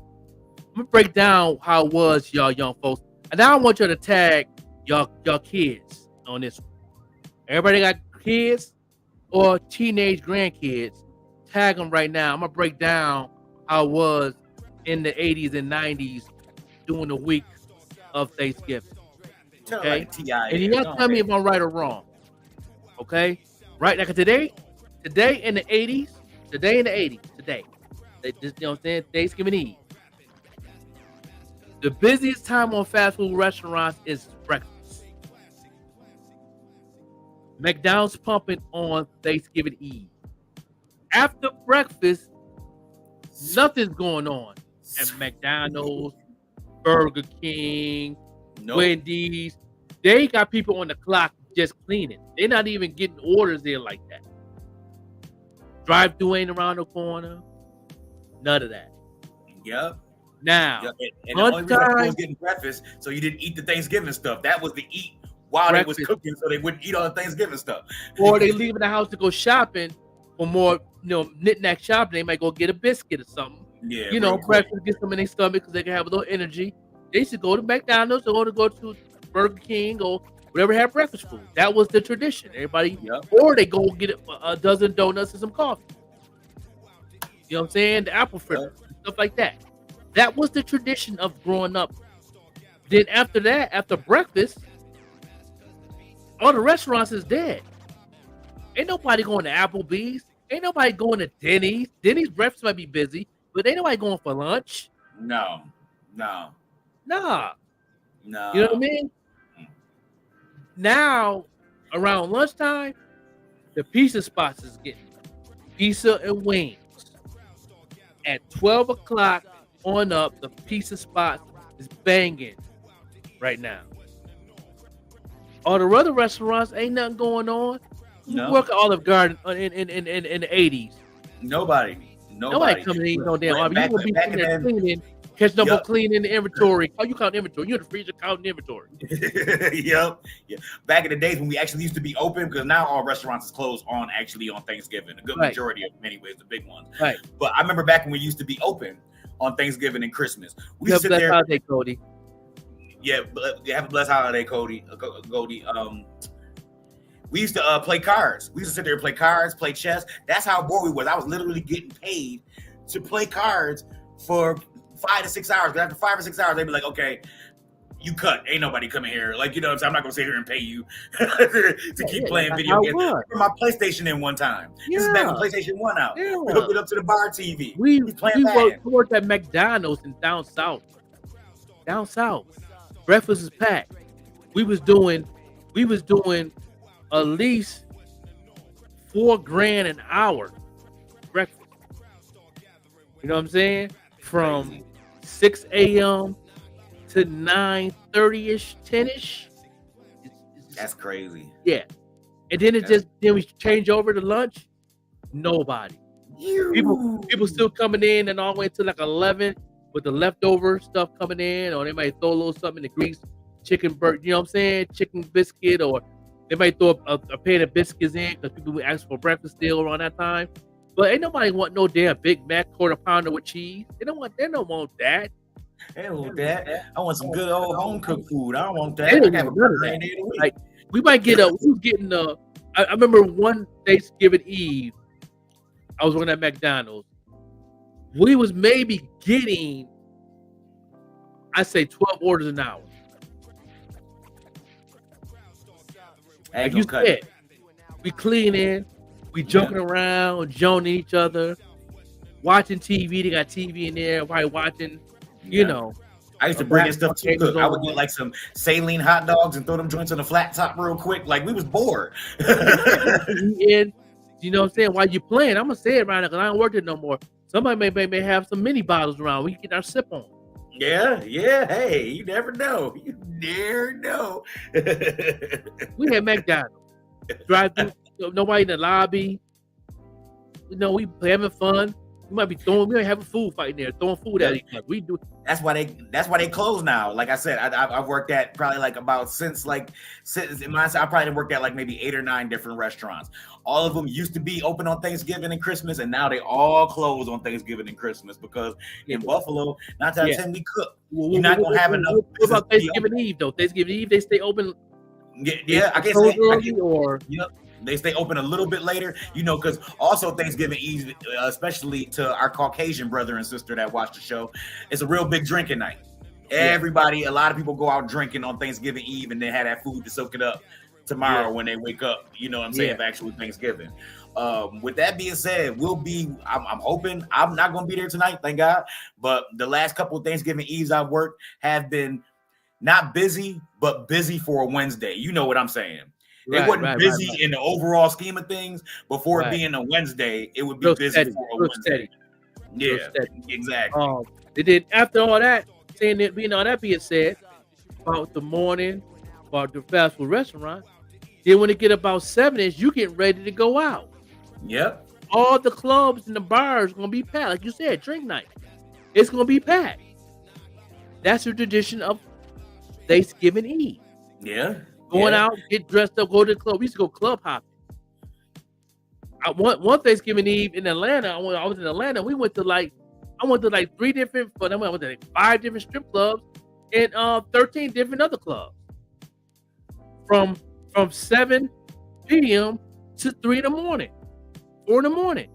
Then after that, only thing that was open that night in Atlanta at that time was Waffle House. Everybody packing a Waffle House. It's like they Jim Steakout.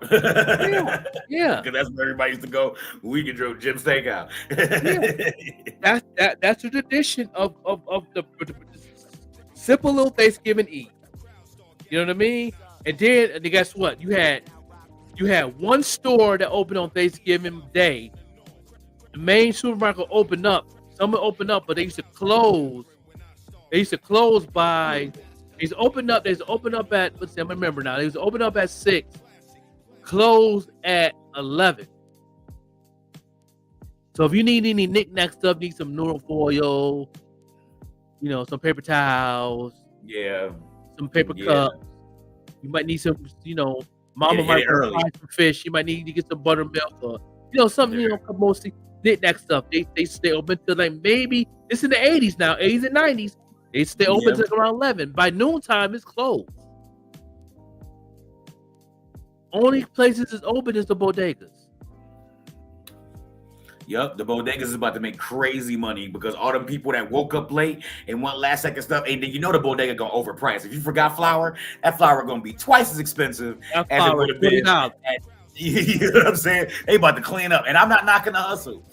As the person, you should have woke up early or did it yesterday or did a thing. I'm not knocking the hustle. They should be able to charge $1 million for flour if they want. That flour gonna be the price of a kilo. You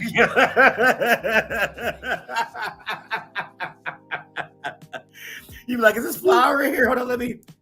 No, I just flour. You said you would buy a cocaine. What the hell? You know what I mean? Yeah. The bodegas is open. You gonna get your cigarettes. You gonna get your liquor, your beer. Beer expensive. The bodegas gonna be open. Yep. You know what I mean? The Puerto Rican spots gonna be closed. Yep. You know what I'm saying? No. Puerto Rican spots gonna be with the Jamaican spots be closed. Yep. You know what I mean? Yep. But the bodegas is open. They all way wide open. You go there. That thing be packed. Yeah, and whatever Chinese spots be open too. If you got any Chinese spots, they'll be open too. You know what I mean? And then you got that one liquor store that stay open until 1 in the morning. Yep. That's that one. Everybody hood got that one liquor store. If you ain't live by that liquor store, you gotta go across town. Yeah, that one liquor store in Buffalo. The only liquor store that stay open till 1 o'clock, 1:30 in the morning is the one on Delavan. Yeah. Hey, Delavan and Hagen. Yeah. That's the only liquor store out of the whole Buffalo that you can go to. Besides the one on Elmwood, right there by We Never Closed, that liquor store right across the street. Oh, I ain't been there in years. Wow. Yeah. That joint should be open late too. On Thanksgiving Day, that joint should stay open at least until midnight. Wow, I forgot all about that joint. Yeah, that joint. That's it. That's it. Yeah, that's it. That's why it's so important. That's why today is gonna be so crazy, because everybody finally starting to notice stuff like that. Like, yo, I better do it all today, because tomorrow, if I don't wake up when the Roosters wake up, I'm not gonna be able to get none of this stuff that I want. I'm not gonna be able to get it. It's not gonna do it, man. But we had a good conversation, man. Give us some definitely. last words for the holidays, man, because tomorrow is gonna be off the chain. Tomorrow we're gonna start at 8 o'clock, y'all. I usually come up with something profound, or I try to anyways, every day with the last words. I'm going to give y'all my last words on sports. There's 3 games tomorrow. I'm going to give y'all my 3 picks real quick before we get up out of here. Okay. The first game is the Packers and the Lions. In Detroit, I am taking Detroit by 2 touchdowns. I think Detroit is going to run the table with them boys. Second game is the Commanders versus the Cowboys.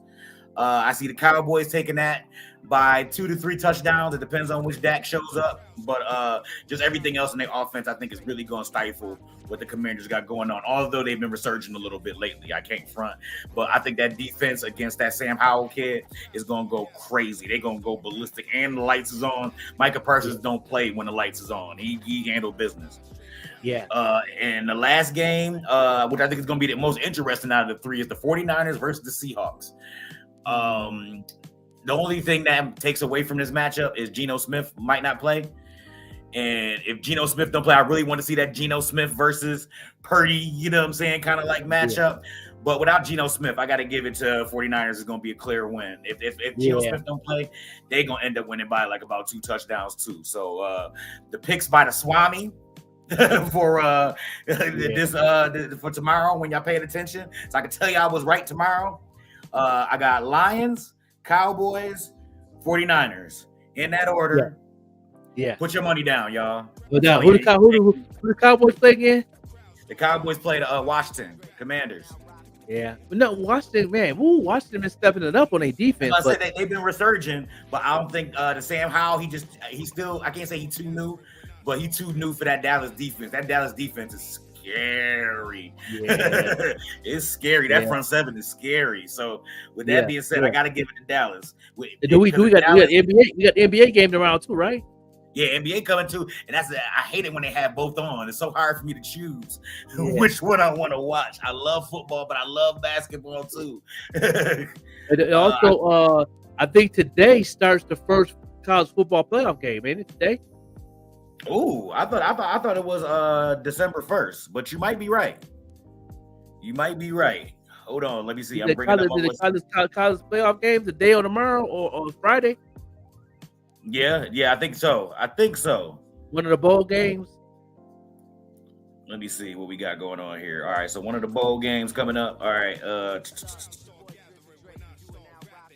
Oh yeah, you're right. My boys, Ohio, Michigan.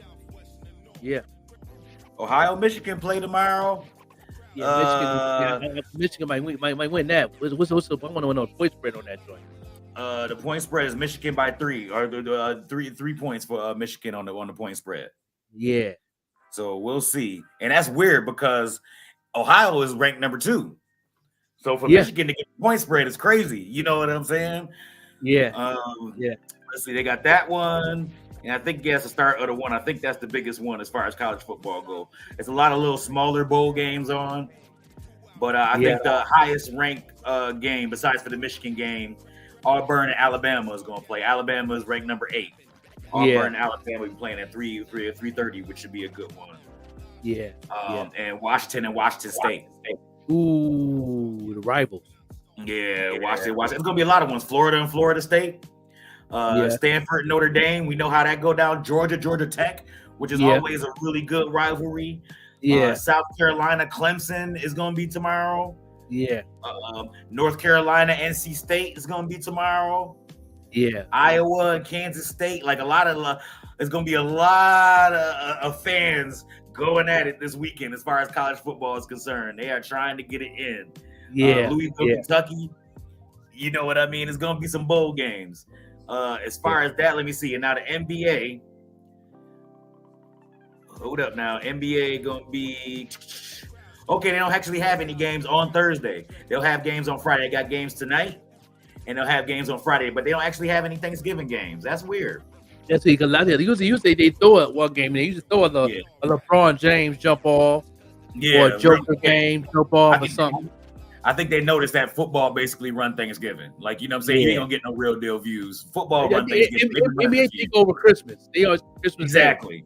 Day. They have like what 5 games going on Christmas Day. Yeah. It'll start at 12 and it won't end till like about 11 or 12 that night, and it'll be all day basketball all day on Christmas. And you know, LeBron, the Christmas king, so you know he gonna be playing somebody. Yeah, him, and I think pretty sure Joker gonna be up in there too. They're gonna be up doing their thing. You know, I can see they going on. You know, they put the Celtics. They always play on Christmas too. Yep. Yeah, you know what I'm saying? But it's gonna be awesome, man. I think my last words of the day is you know what I'm saying, you know, be safe in the kitchen, don't blow up nothing. You know what I mean? You know, play some Christmas music, stay positive, you know what I mean? And all of that. Make it do what it do, because that's what I'm gonna be doing here. My wife put the Christmas tree up and everything, and got Christmas music going. I'm gonna be prepping up work for the show tomorrow, playing some Christmas music, getting in the spirit, man. Stay positive with it, you know, and you know, have a good time. You know, we definitely gonna see y'all. Definitely tomorrow morning at 8. Make sure y'all go ahead and tune in with us on the morning show to make it do what it do, and we're gonna end it with a music video, and we'll definitely see y'all tomorrow. We're gonna have a good time, man. Y'all come in tune with us. Make sure to share it and everybody know when you're on. Make it do what it do. And we're gonna have a good time. And we're gonna end it with some Stacey Adams, and because he's one of the videos we're playing tomorrow for the top 5 videos played. And we're gonna end it like this. We'll see y'all tomorrow. This is the morning show. What happened to the video last night? What video?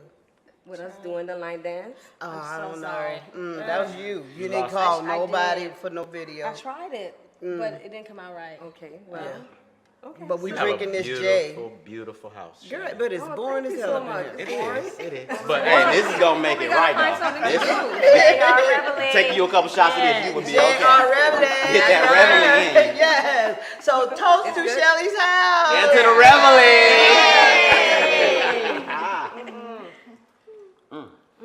I need some Stacey Adams. That's what it was setting the party off. For real. For real. Yeah, Yes, for real. now, because it's boring as hell. I keep telling y'all.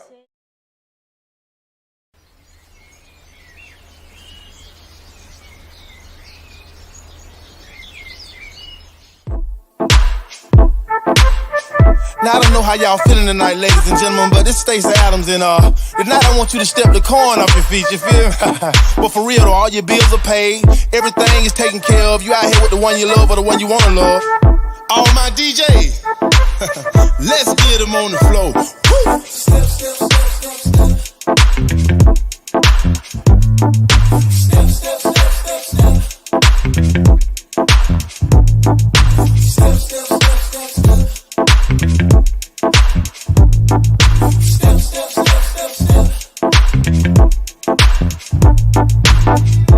Is it because it's your birthday? Or is it because it's your anniversary? Yeah, whatever it is, you know you deserve it. Yeah, whatever it is, you know it's worth it. You need to move your body for everybody. Step just because you might be with the love of your life. Step just because tonight might be your lucky night. Hey, hey. Step just because you're independent and you're winning. No, step just because you love it. Step just because you love it. You're independent and you're winning. You don't need nobody unless you want somebody. All your bills are paid, nothing's late. You don't need nobody unless you want somebody. Move your body for everybody. Step just because you might be with the love of your life. Step just because tonight might be your lucky night. Hey, hey. Step just because you're independent and you're winning. No, step just because you love it. Step just because you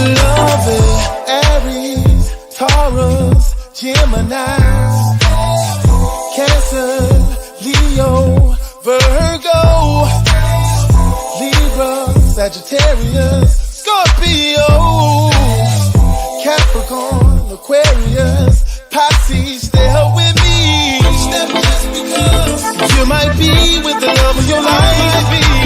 Step just because tonight might be your lucky night.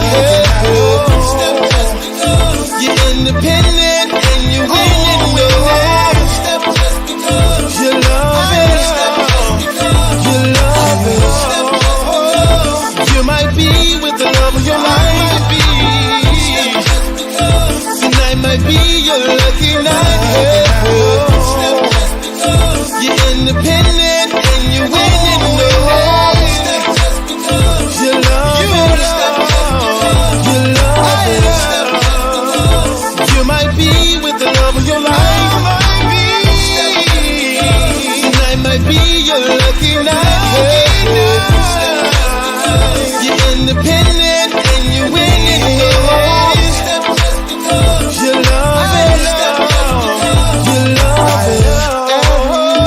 Taurus, Gemini, Cancer, Leo, Virgo, Libra, Sagittarius, Scorpio, Capricorn, Aquarius, Pisces, stay with me. Yo, Angelo, we done did